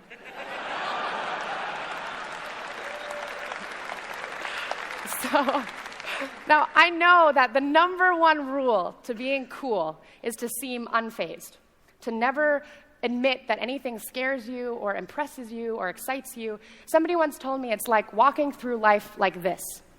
You protect yourself from all the unexpected miseries or hurt that might show up, but I try to walk through life like this. And yes, that means catching all of those miseries and hurt, but it also means that when beautiful, amazing things just fall out of the sky, I am ready to catch them. I use spoken word to help my students rediscover wonder, to fight their instincts to be cool and unfazed, and instead actively pursue being engaged with what goes on around them so that they can reinterpret and create something from it. It's not that I think that spoken word poetry is the ideal art form. You know, I'm always trying to find the best way to tell each story. I write musicals, I make short films alongside my poems, but I teach spoken word poetry because it's accessible. Not everyone can read music or owns a camera, but everyone can communicate in some way, and everyone has stories that the rest of us can learn from. Plus, spoken word poetry allows for immediate connection. It's not uncommon for people to feel like they're alone or that nobody understands them, but spoken word teaches that if you have the ability to express yourself and the courage to present those stories and opinions, you could be rewarded with a room full of your peers or your community who will listen. And maybe even a giant girl in a hoodie who will connect with what you've shared. And that is an amazing realization to have, especially when you're 14. Plus, now with YouTube, that connection's not even limited to just the room we're in. I'm so lucky that there's this archive of performances that I can share with my students. It allows for even more opportunities for them to find a poet or a poem that they connect to. Now, it is tempting. Once you've figured this out, it is tempting to keep writing the same poem or keep telling the same story over and over once you've figured out that it will gain you applause. It's not enough to just teach that you can express yourself. You have to grow and explore and take risks and challenge yourself. And that is step 3, infusing the work you're doing with the specific things that make you you, even while those things are always changing. Because step 3 never ends. But you don't get to start on step 3 until you take step 1 first. I can. I travel a lot while I'm teaching, and I don't always get to watch all of my students reach their step 3, but I was very lucky with Charlotte that I got to watch her journey unfold the way it did. I watched her realize that by putting the things she knows to be true into the work she's doing, she can create poems that only Charlotte could write about eyeballs and elevators and Dora the Explorer, and I'm trying to tell stories only I can tell. Like this story. I spent a lot of time thinking about the best way to tell this story, and I wondered if the best way was going to be a PowerPoint or a short film, and where exactly was the beginning or the middle or the end. And I wondered whether I'd get to the end of this talk and finally have figured it all out, or not. And I always thought that my beginning was at the Bowery Poetry Club, but it's possible that it was much earlier. In preparing for TED, I discovered this diary page in an old journal. I think December 54th was probably supposed to be 24th. It's clear that when I was a child, I definitely walked through life like this. I think that we all did. I would like to help others rediscover that wonder, to want to engage with it, to want to learn, to want to share what they learned, what they've figured out to be true, what they're still figuring out. So I'd like to close with this poem. When they bombed Hiroshima, the explosion formed a mini supernova. So every living animal, human, or plant that received direct contact with the rays from that sun was instantly turned to ash. And what was left of the city soon followed. The long-lasting damage of nuclear radiation caused an entire city and its population to turn into powder. When I was born, my mom says, I looked around the whole hospital room with a stare that said, "This? Pfft, I've done this before." She says I have old eyes. When my grandpa Genji died, I was only 5 years old, but I took my mom by the hand and told her, "Don't worry, he'll come back as a baby." And yet for someone who's apparently done this already, I still haven't figured anything out yet. My knees still buckle every time I get on a stage. My self-confidence can be measured out in teaspoons, mixed into my poetry, and it still always tastes funny in my mouth. But in Hiroshima, some people were wiped clean away, leaving only a wristwatch or a diary page. So no matter that I have inhibitions to fill all my pockets, I keep trying, hoping that one day I'll write a poem I can be proud to let sit in a museum exhibit as the only proof I existed. My parents named me Sarah, which is a biblical name. In the original story, God told Sarah that she could do something impossible, and she laughed. Because the first Sarah, she didn't know what to do with impossible. And me, well, neither do I. But I see the impossible every day. Impossible is trying to connect in this world, trying to hold on to others while things are blowing up around you, knowing that while you're speaking, they aren't just waiting for their turn to talk. They hear you. They feel exactly what you feel at the same time that you feel it. It's what I strive for. Every time I open my mouth, that impossible connection. There's this piece of wall in Hiroshima that was completely burnt black by the radiation. But on the front step, a person who was sitting there blocked the rays from hitting the stone. The only thing left now is a permanent shadow of positive light.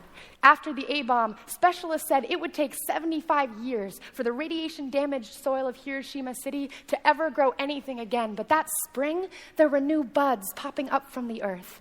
When I meet you, in that moment, I'm no longer a part of your future. I start quickly becoming part of your past. But in that instant, I get to share your present. And you get to share mine. And that is the greatest present of all. So if you tell me I can do the impossible, I'll probably laugh at you.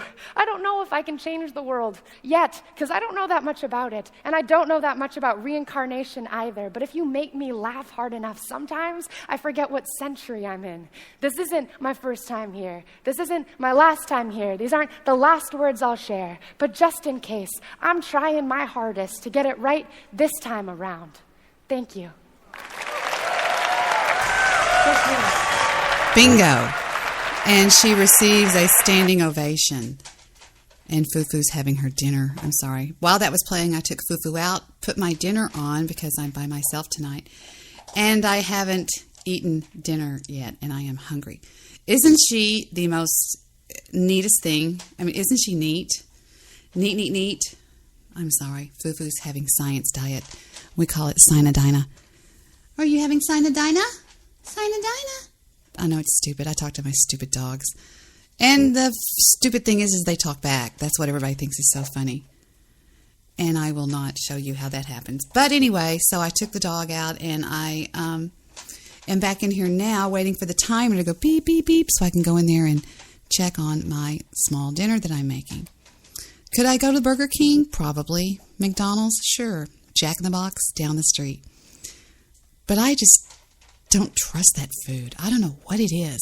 Where is that meat from? It's nasty. It scares me. It scares me. So I guess what I'm trying to say here tonight to a lot of people out there, and I do have a lot of listeners, they won't come into the chat room because they're too scared to. They're afraid what the other people will say. I saw you in her chat room. Only the real men will come in.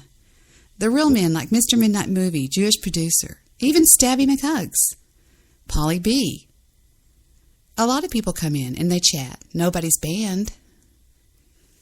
But they want so bad to believe. Now listen to me. They want to believe that I fear them, that they hurt me. Oh, they said I'm utter butter. Oh. No, it doesn't, people. This plays a back seat to what goes on in my real life. That's the good stuff. That's where I sink my teeth into. Nothing can replace my son coming over and just sitting in my house and eating popsicles and then leaving. Nothing. When I hug him and I smell him, I remember him when he was a little boy that would hold his hands up to me. Mommy holds you. Mommy holds you. Remember I told you they couldn't speak very well. And he called that Mommy holds you. Because I would say to him, Do you want me to hold you? And he would say, Mommy holds you. Now, Heather, she had an amazing vocabulary. And I actually had to learn their vocabulary when they were at home with me. Heather called her blanket Lala, because when I first picked her up out of her bed one time, she turned around and she goes, Lala. And so we called her blanket Lala. Stephen called his baby bottle Momo. Momo, and I always thought he was trying to say more because Stephen was a pig. Well, it was cute when they were little because we did live in a world all their own. And I did protect them. I protected them from the other outside influences. Because when I thought about life, I know I heard the beeper too. I got to go in there. When I looked at it as a yardstick, I realized that childhood was about an inch and adulthood was the rest of that. And I wanted them to hang on to that childhood as long as they possibly could, Seriously, I wanted them to. And I didn't want them to grow up so fast. And there were so many people out there that didn't love them. And I protected them from that. But as you've heard many times before, it backfired. It did. It actually backfired on me, to be honest with you, because in the words of my own daughter, it backfired. But I would not do it different. To this moment, I would not change a thing that I did when I raised them.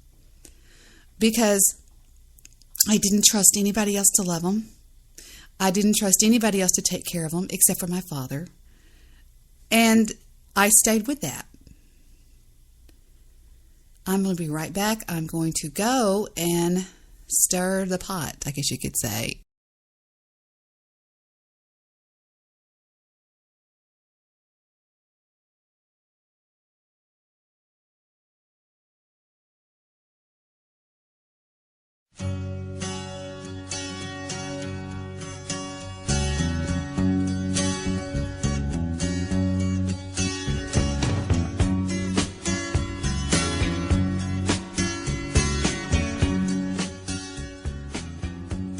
I've always been the type of person where I never had any worries or stress, and it was a very, very easy life my parents gave me. I'm very, very, very, very thankful for that. But at the same time, it was my own worst enemy to me because it really didn't prepare me for the real world.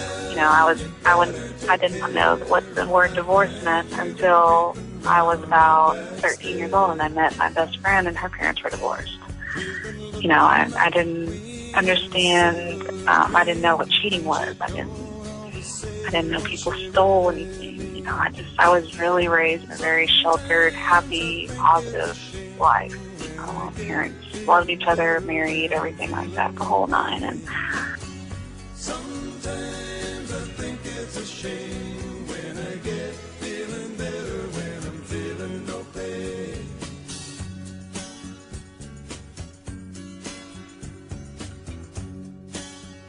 I can picture every move that a man could make.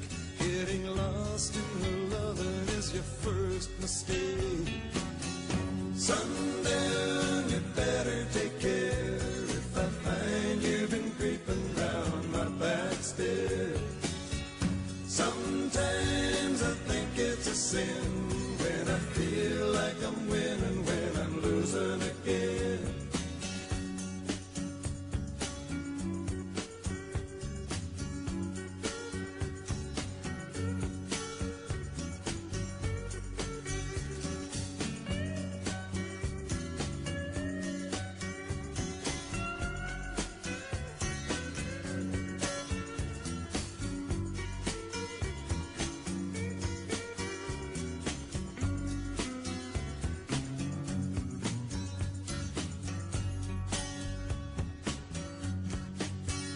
I can see her looking fast in her faded jeans. She's a hard-loving woman, got me feeling mean. Sometimes I think it's a shame when I get feeling better when I'm feeling no pain. Sundown, you better take care if I find you've been creeping round my back stairs. Sundown, you better take care if I find you been creeping round my back stairs. Sometimes I think it's a sin when I feel like I'm winning, when I'm losing again.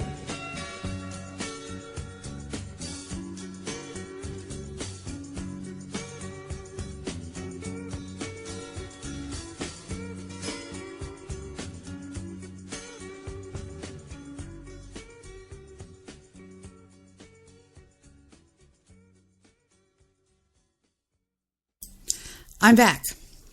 I haven't even sat down yet. Why do I always time that so perfect? People say I have perfect timing on music and stuff. I don't know. I don't know. But I know this. I have a delicious dinner in front of me right now that I'm going to eat while you people listen to something. I don't know what. We'll find something here. Oh, let's see. We did Worried About My Heart by Blues Logic. I know what. I'll do a boy song. Here's a boy song for all of you boys that are out there listening. This is a little old band from Texas.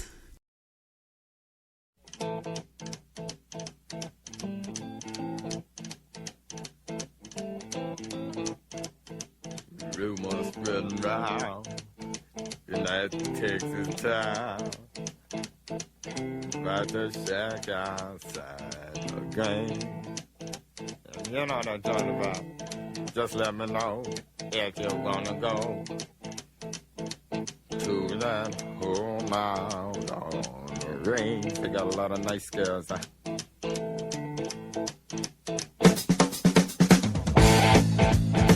I'm racing.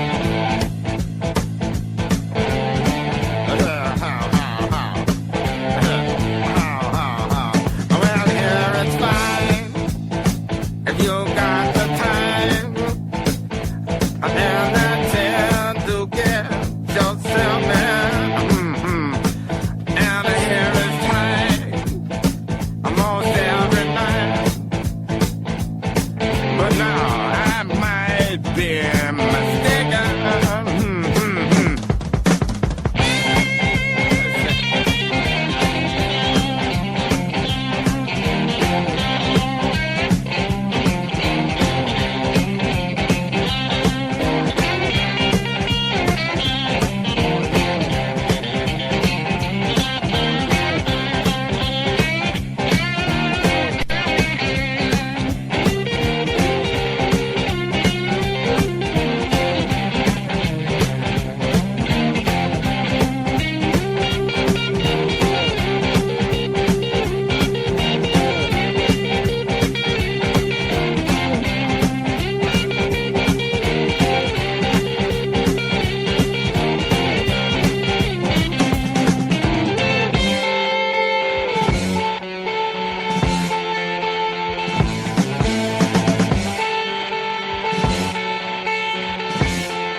not that bad. I got ways of getting through this. I start talking to my cat.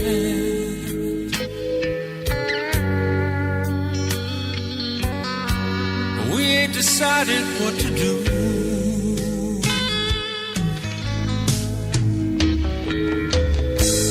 But my cat's getting nervous. You know she's worried about my heart. It's the only one here now,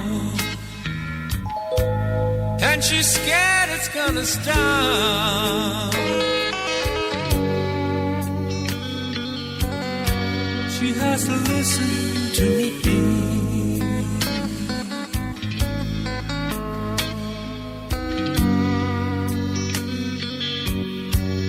And she'd like to go to sleep.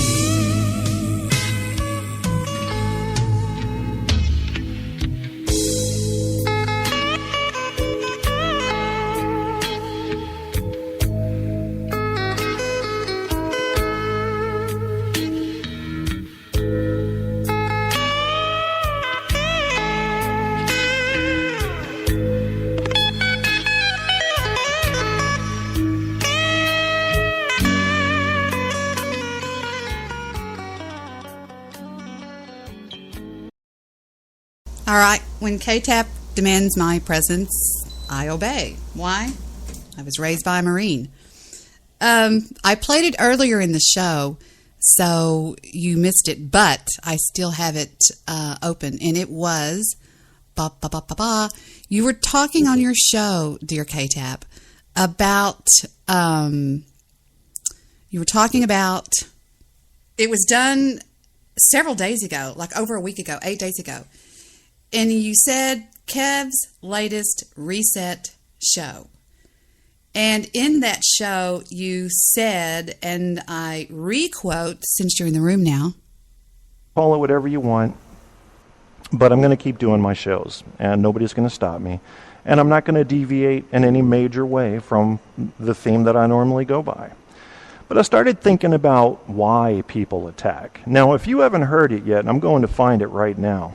I had a troll show. It was about trolls. And I did this show with a clinical psychiatrist who's also an expert, or at least specialist, in troll behavior. So I'm going to find that link for you for that show. And the reason that that link is going to be so important is that it would be a perfect accompaniment to this show. Because when you talk about people hating, and the earmark... Let's reverb his voice. I would say that the defining characteristic of someone who's going to come on a radio platform and scream, one of the things you're going to know about now, them... I'm assuming you mean Goofy Bone. Either A, they're acting, they're not being real, or B, it's coming from a place of pain. It's coming from not being accepted. It's coming from the Peter principle we talked about. They feel they can no longer go up, so they must bring the world around them down.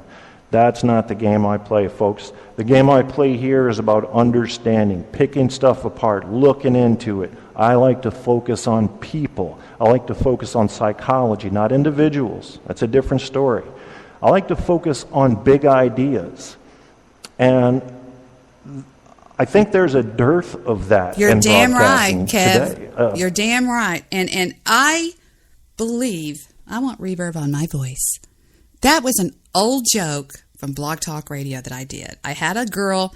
Do y'all remember when Jim Henson did the Muppet Show? Okay. He did the best thing that I knew when I was 4 years old. He created his own trolls. The two old men that were named, what's the famous hotel in New York? Windsor. He had the two older gentlemen that would sit and say, "Oh, this show sucks," and they were on the Muppet Show. And I thought it was great because that quelched anybody that was going to say this is stupid, because he knew he was risking going on TV with puppets. being a grown man and doing it during prime time. So it's Statler and Waldorf were their names. And here's a little bit of Statler and Waldorf. Stay with me. What was that? It's called the medium sketch. The medium sketch? Yeah, it wasn't rare, and it certainly wasn't well done. Hey, what are you doing? I dropped my gum. Hey, lady, would you toss my gum up? You could have taken it out of the wig first. There's something wrong with this hearing aid. Yeah, what's wrong? I can't hear with it. Oh, no wonder. It's too far away. Better get out your old army uniform. Yes, with 108 angry countries, there's bound to be trouble. You look like two kindly old gentlemen. Can I hide here? Hey, Ellen, here's one you missed. Oh, that puppet looks so alive. Well, that's more than I can say for you. A great little actress. Yep, and getting smaller all the time. This place is the most wonderfully... So I created my own, and her name was Carol from Blog Talk Radio. And she was a hit. There were several hosts on Blog Talk Radio. One of them was... What was his name? Sestavani was his last name. He was a reader. And he begged me for Carol to call his show. And I figured out a way to have it done live, and I did it. And she was rude. Oh, she was horrible. She was horrible to me. She called me Missy Bonehead. And she would always be very fake in the beginning. She would start off like, "Yes, Mr. Levy." And Alan Levy loved her. "Yes, your schedule is by the bank, and then golfing, and then lunch, and then back to the bank, and then a massage." Got it. No. I was just writing up some stories about Debbie Daly because, she's our favorite host here on Blog Talk Radio. All right. Okay, talk to you later. All right, listen to me, Missy Bonehead, she'd say. "You're not wanted here on Blog Talk Radio." And it was just hysterical. But she was my own hater that I had invented, and she went really far. Well, one time on Christmas, and the way I would do her is I would simply just turn on my recorder and just go with it. Anything that came to my mind. I turned it on one time, and I thought to myself, I've got to do a carol for this show because I haven't done a carol all week. And I flipped it on, and I said, "Hi, everybody, it's me, Carol from," and I'd always go, "Blog Talk Radio." And I would say, "As you know, it's our Christmas time, and we're going over to the studio to do a recording." And she goes, she was always very mean to the other employees. She would go, "Who works for the CEO? Me, you, me." That's what I thought. Turn around and walk out backwards. And then one time she goes, "Let's record that again and put some reverb on my voice." And that's why I say that. It's just, and it's stuck. And everybody kind of would make a joke out of it over there. And a cute joke. Some haters here on Spreaker want you to think that I was hated on Blog Talk Radio. I wasn't hated on Blog Talk Radio. The only people that hated me on Blog Talk Radio were the people that hate me on Spreaker. Just a handful of people. And we all know now from listening to K-Tab why. It's jealousy and envy. I've tried to tell y'all that for years. And I don't like saying, "Oh, you're jealous of me." That sounds so haughty. But it's true. It's true. Think about it. Have I ever given Shill Billy a reason to hate me? Have I? No. Never. But he despises me. Maybe it's because he has 6 listeners every show and I have about 150 to 250. Now, you won't see them in the chat room because we've talked about why. Men that are big on bullying women are very, very ass-kissing when it comes to men. And if a man says, "Did I see you in Debbie Daly's chat room?" Or if you're the queen who snaps her whip and says to people that are over here, "I know what you've been up to. I welcome you to go to her show." If that's your cup of tea, that's your cup of tea. I don't stop anybody from going anywhere. That shows jealousy and envy, and it is a disease I don't have, I've never had. So anyway, that's where it comes when I say, reverb my voice. Because Carol said that the night that she was, quote unquote, in the studio, and she was recording a song for me. And when she thought Mr. Levy was listening, it was real sweet. It was like, dashing through the snow. And it was real cute. And then whenever Mr. Levy would hang up, she would say, and you are a bit, it was just really horrible, really funny. But anyway, getting back to Kevin's genius. Sorry for the interruption. Podcasting, whatever. Doesn't matter the venue. It's always about the drama, isn't it? And the media, we can blame the media pretty much. But there are some people that aren't that affected by the media. They're not going to let the media take them off their game. But there are some people that, especially people who watch a single network, that is very dangerous, friends. Let me just advise you to watch several networks if you're going to watch TV and you want to get your news. I advise watching several networks if you're going to do that. If not, just go read the newspapers and periodicals and also divvy that up. You want to get different views, or you're not going to have an accurate picture of what's really going on, because everybody's coming from an angle. Used to be that they just reported the news as it happened. I can remember that. It probably had its heyday in the 40s or 50s in America. And then that changed. People began to sell their audience with... I was always taught by my uncle, who was the first news manager, what was he called? Of KSEL in Lubbock. KSEL, and it was AM, FM, and TV 28. KSEL, TV 28. And he was the news manager guy thingy. And you know me, I was the one with my face pressed up against the glass when I was 4 years old, looking into the control room going, wow, cool. It was born in me. It was born in me. It was also born in my father. But he was the black sheep of the family and left the family business and moved to East Texas, whereby I still am. And, so anyway, where was I going with this? Oh, he told me that a good news reporter does not get emotional about the news, does not give their opinion about the news. He simply reports the news. So Kevin is very right.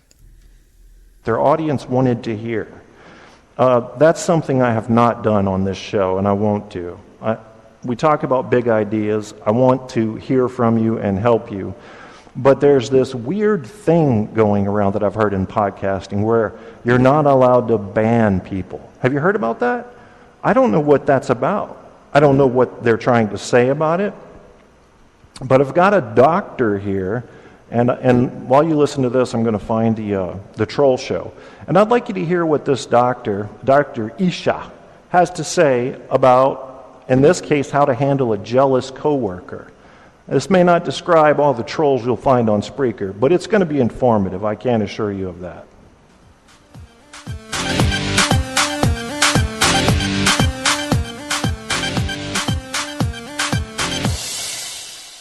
Namaste, this is Dr. Isha, and today I bring to you a new episode of Ask. And then I played her in her entirety, dear. So that's what I was talking about. Back in November of last year, no, August of last year, August the 16th, when we were called out by another show to debate them, we were also told to bring a moderator. Well, excuse me, I had very little knowledge of Kevin Kierstead. I had heard him several times on his podcast, and I thought to myself, what a genius this guy is. Some people just have it figured out. Reverb my voice. Some people just have it figured out. They just do. I mean, I have this board here. I might as well use it, you know. I'm going to turn it on a different thing. I love doing this. Let's turn it to something else. Let's go to number 2. Now how do I sound? Well, that's normal. Now how do I sound? That's also reverb. What about this?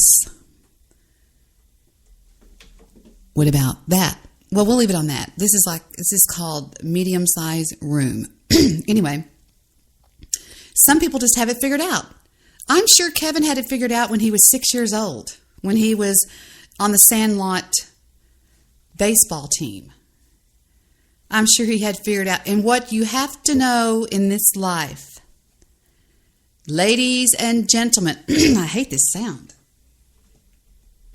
What you have to know, I can't believe I'm clearing my throat this much with a cough button right in front of me.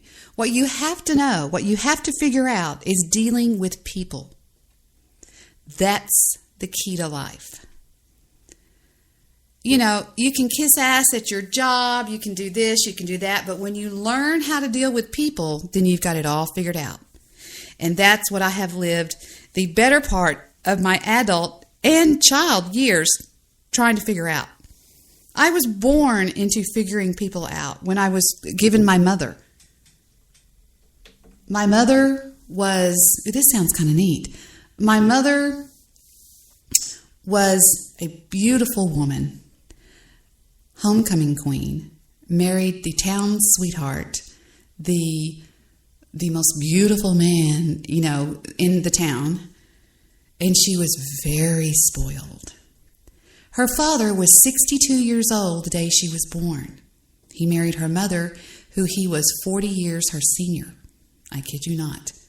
He was from the war, and he loved my mother. My mother had big brown eyes and golden brown hair, and she was very petite, and she was almost the baby. She had an older sister and a younger brother. And he spoiled her rotten. Well, on her mother's side of the family, her mother, my grandmother, was a little odd. She was very mysterious.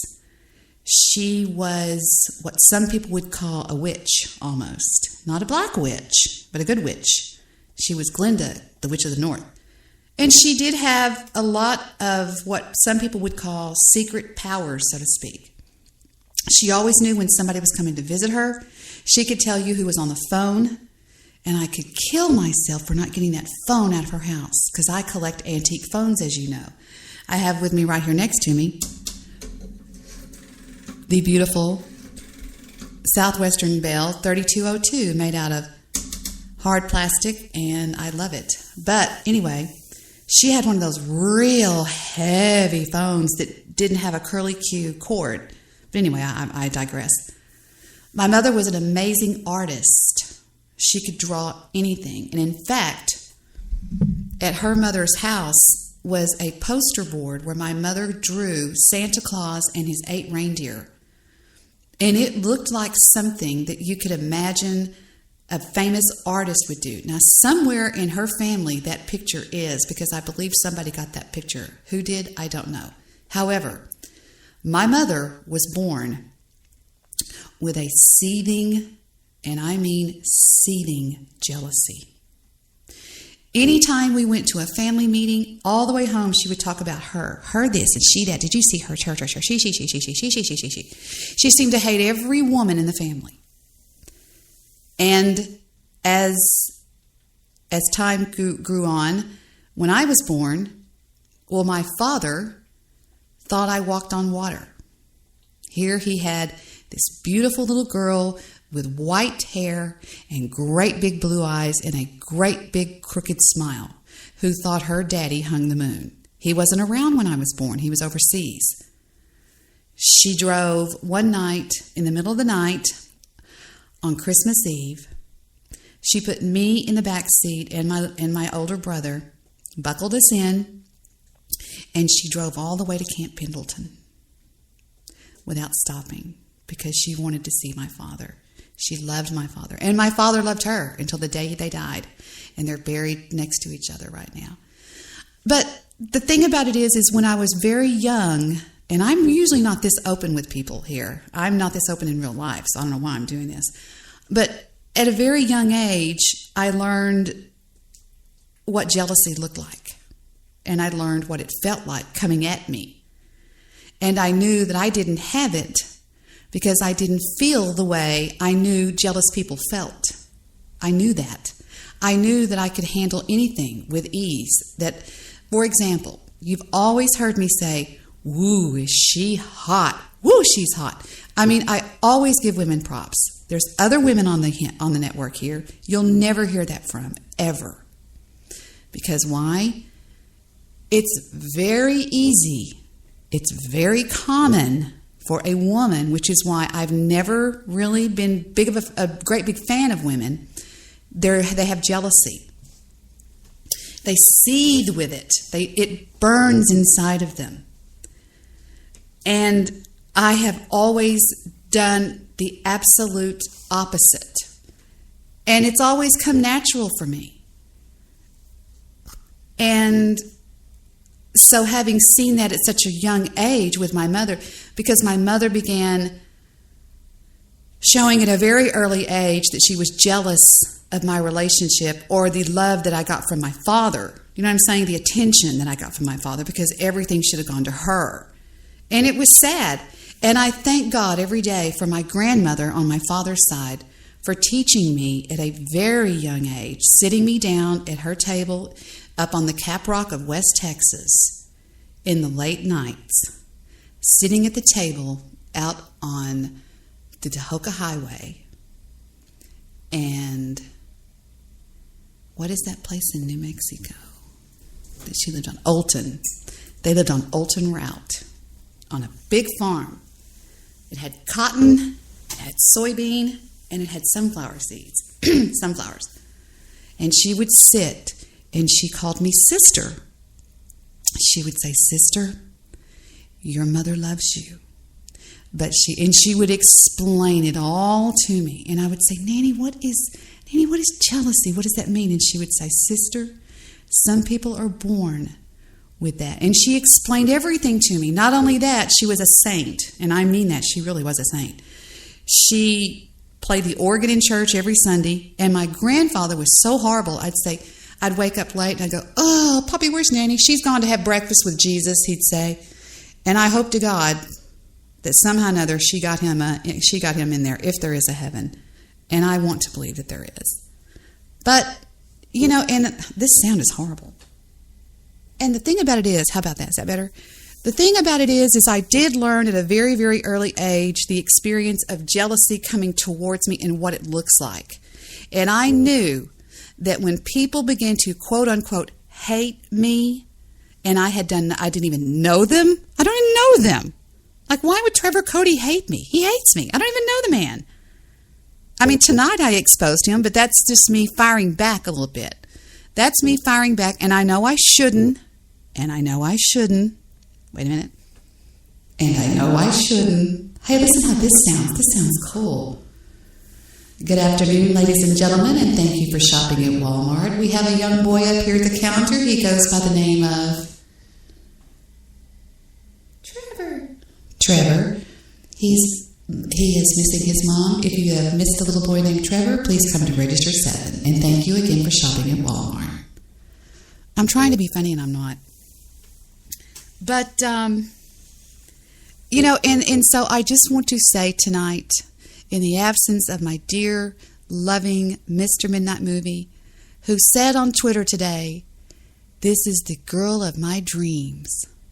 And he showed a girl, and I was like, I thought I was the girl of his dream. No, I'm joking. He knows I'm joking. But having said that, for some bizarre reason, when I got home this afternoon, which I was like, screw it, I'm exhausted. And I am exhausted. Came home, flipped on Spreaker. I mean, what am I going to do? Watch movies? I mean, I am watching a show, but I get tired of watching it back to back to back to back. One of those marathons. So I'll flip on Spreaker. And then I'll check my Twitter and my Facebook. Well, on my Twitter page, Doodoo Head had given me Mr. Midnight Movie had given me a link to a video about the secret of extroverts. And it was a TED Talk. Well, as you know, on the right, I'm always a fool for what's on the right of YouTube, which is why when I go to YouTube, I get stuck on YouTube. There's people that get stuck on YouTube for hours because of their stupid suggestions. Well, why don't you listen to this? And why don't you listen to this? I'm like, shit. And on the right, there was that girl, Sarah Kay. And it said, if I should have a daughter. And I listened to that and I thought, wow, that is excellent. Some people just know how to say what you want to say. And they put in their words, their beautiful words, what you can't really put into words. Kevin does that for me, Kevin Kierstead. And I do wish he would podcast more, although I have a kinship with Kevin, and that's this. Here comes another truth you don't know. In the year 2001, I was in a very, very, very bad car accident. Okay? My sister-in-law and I were leaving the barn, and when we went to the barn, Victor had supplied me with a 1977 Suburban. Okay?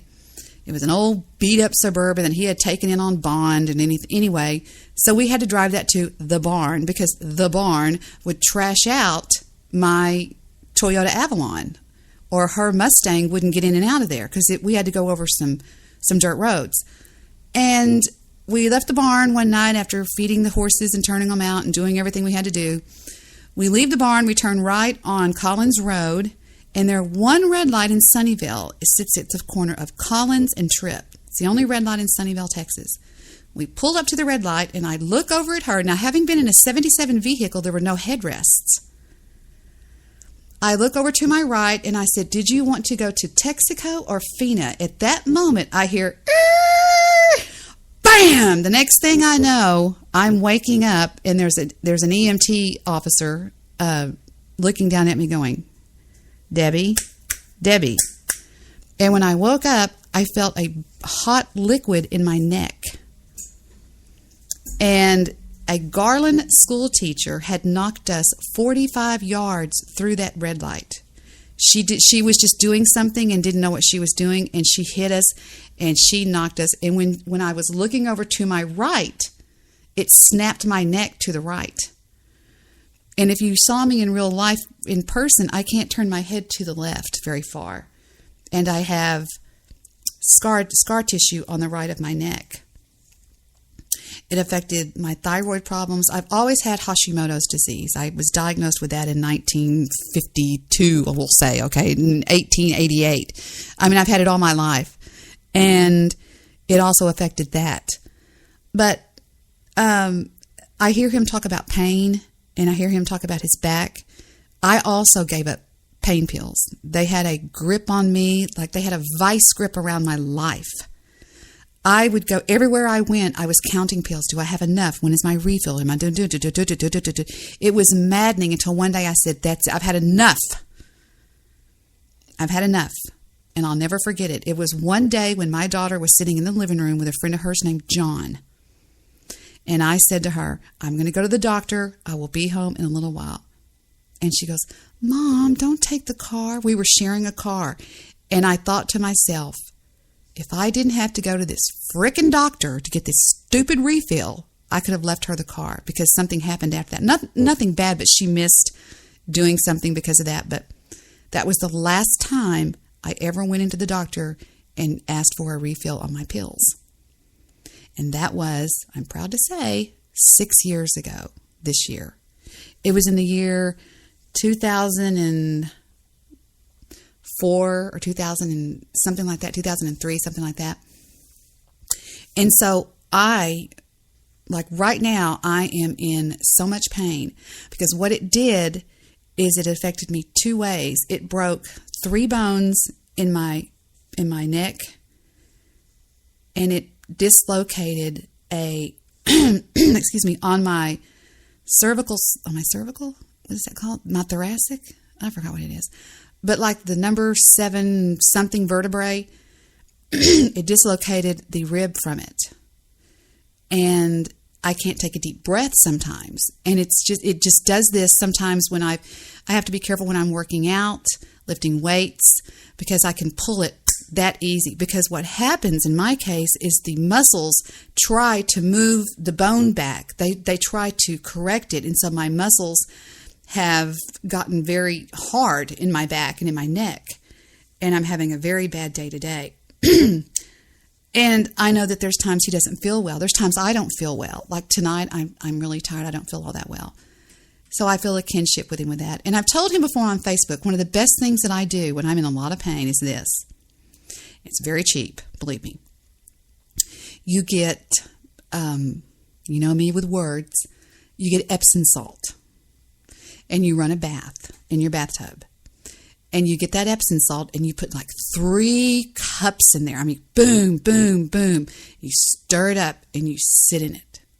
You lay in it and you just lay there. And what it does, I'm sure you know this, it extracts from our body toxins, and it also extracts whatever it is that gets into muscles, lactic acid.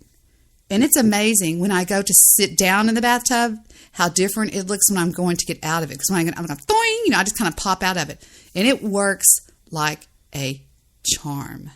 Another thing you can do in lieu of pain pills is you can take Advil, but you can take a lot of Advil. Advil is actually, or was, a prescription-only medicine that was written at 1,600 milligrams per adult every 4 hours. What we take over the counter is 400 milligrams. We're crazily underdosed. But that's because of the idiots that will say, oh, if I can take 2, I'll take 15. You know, I take it when I'm really hurting and I don't have any Advil right now. All I have is aspirin. Pardon me. Is I take, 2, 4, 6, 8. I'll take like 6 of them. And it's like, I feel great. Because pain is what makes me tired. Pain has no therapeutic value. I learned that when I was in pain management. No therapeutic value at all. That's why they strive to keep you out of pain. But I have to have, all of my charts are red flagged that if I have tooth work done, whatever, or if I'm in an accident, I am not to be given, because I got messed up on pain pills. I mean, it got to where I was like, fuck. You know, those things they'll get a grip on you like a vice. And I was like, Jesus Christ, I hate that feeling. I had that happen to me back in the 90s with something else, and I was like, screw you. Get away from me. When something says, I can't live without you, I like, watch me, bitch. You know what I'm saying? And that's what I did. And it was hard. And I've been offered pain pills many times since then. I've gone into the doctor and I've said something like blah, blah, blah, blah, blah, blah, blah. And I've even been written prescriptions, and I'll take them and tear it up because I know that is my kryptonite. That if I take one, it makes me feel on top of the world. I'll never forget the first time I took one. Annette, my best friend, gave me one that she had got from Trisha. Trisha was our drug person that was really cool. She's since passed away, but anyway. She goes, hey man, I got these pills from Trisha. You want one? I was like, what is it? She goes, it's a Vicodin. I was like, okay, sure. What does it do? Man, it'll make you feel great. And I was like, oh, okay, whatever. I was at her house in Plano. I took it as I was leaving, and it was a 5 milligram Vicodin. And I'll never forget, in my little BMW driving home, I thought to myself, I've never felt this good in my life. I literally felt like I was on top of the world. I thought, oh my God, this is like euphoria. And in fact, that is one of the side effects, is euphoria. And what that told me, or what that should have told me at the time, but you know, I didn't have the resources that I have now, or had, is that there was something missing up there. And that was my brain chemistry was a little cuckoo. Not cuckoo, but a little bit off, because I didn't, what's it called? What did John Lennon said when he did whatever it caused the serotonin to bloom like flowers, he said in his mind. And he experienced that with, I believe it was some mind-altering drug or some hallucinogenic he did. But I will assure you, I've never done anything like Xanax. In fact, I've got some Xanax here if anybody wants them. I've got a whole bottle over here I've had for years. No, not years, but I've had them since, 12/29 of 2014. It's alprazolam 2.0 mgs. 14 pills. And I believe there's still 14 in here. I believe. Excuse me. I don't know what's going on with my voice. I need to reverb my voice. I've never done these things. Well, actually, the reason why I don't is one time I was at a bat. This is my last story. Then I'll leave you guys alone. Let me see how many are in here. 1, 2, 3, 4, 5, 6, 7, 8, 9, 10. They're long. They're real long. There's 10 and a half. So somebody's gotten into these and taken something. But anyway, I was at a bachelorette party. And we had gone to a place in Dallas called, it was where you sat in a train car, a choo-choo train. I forgot what it was called. Spaghetti Warehouse. And I ordered clams. Spaghetti, linguine with clam sauce. Well, we ate. Everything was ha-ha-ha, ho-ho-ho, he-he-he. We were leaving there, and we were going to La Bear.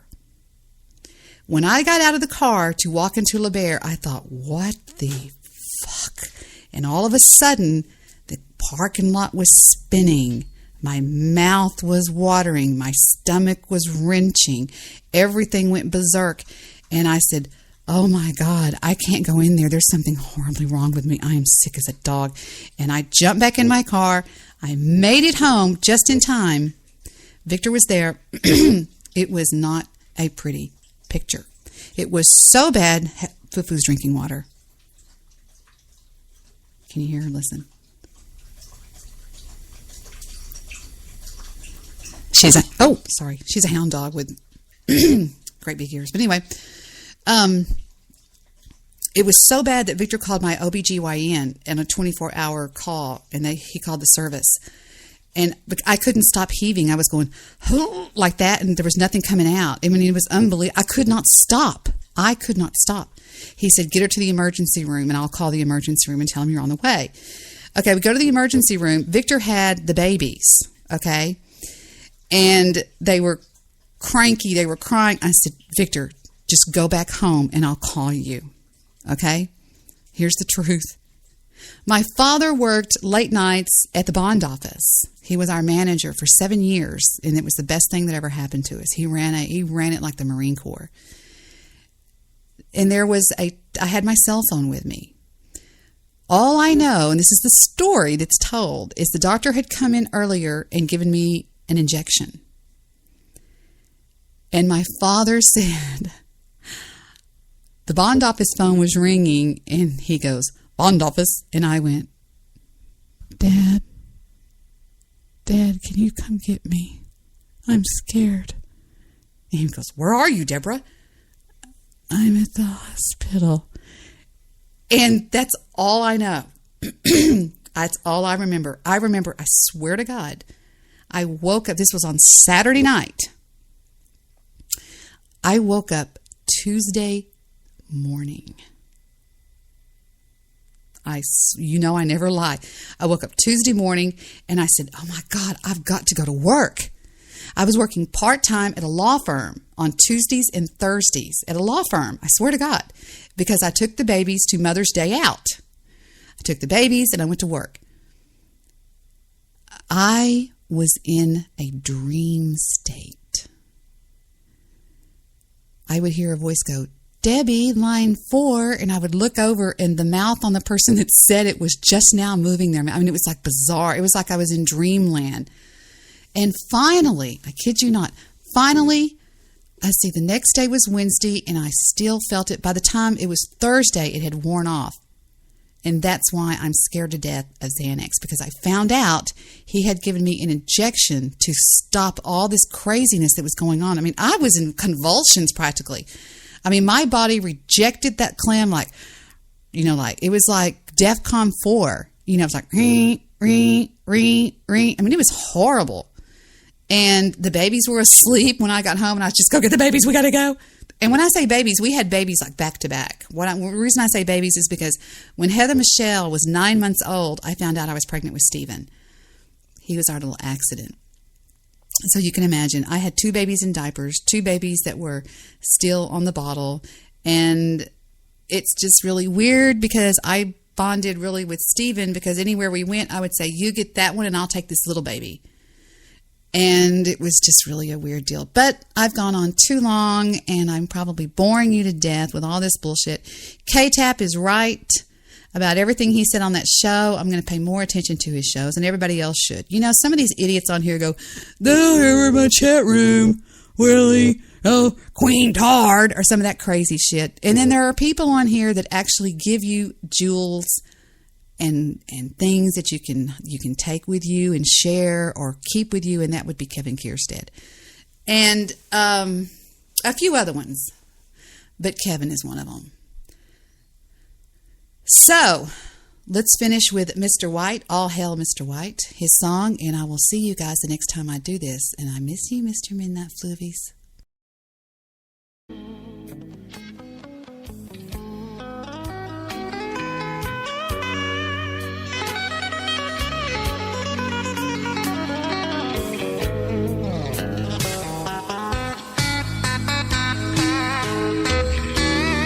She watches me stumble and she watches me fall.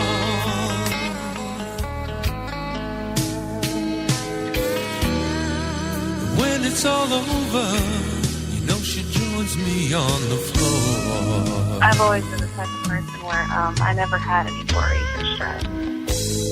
I'm amazed at what this did to me. You know, and it was a very, very never thought she'd leave. Easy life my parents gave me. But there's a lie I have to live with. Lie I must believe.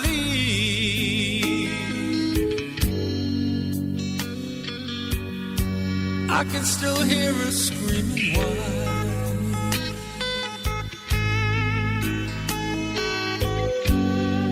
She's not the one that led, she's the one that cried. No, I was more like the asshole who wouldn't listen. A buddy of mine showed up the other day and told me that he had just got a new car for his wife. I told him I thought that was just a pretty good trade. And then he left.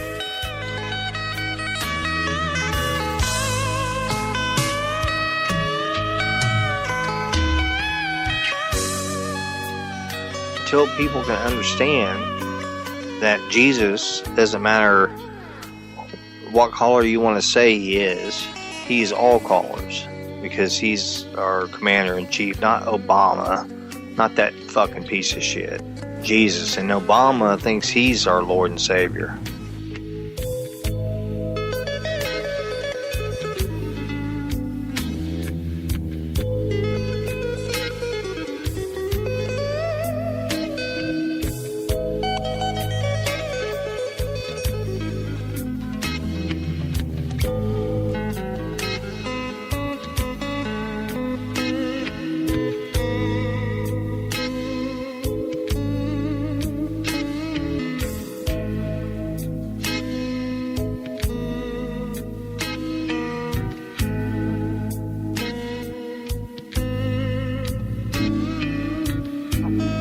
very thankful for that. But at the same time, it was my own worst enemy to me, because it really didn't prepare me for the real world. You know, I did not know what the word divorce meant until I was about 13 years old, and I met my best friend, and her parents were divorced. You know, I didn't understand. I didn't know what cheating was. I didn't know people stole anything. You know, I was really raised in a very sheltered, happy, positive life. You know, parents loved each other, married, everything like that, the whole nine. And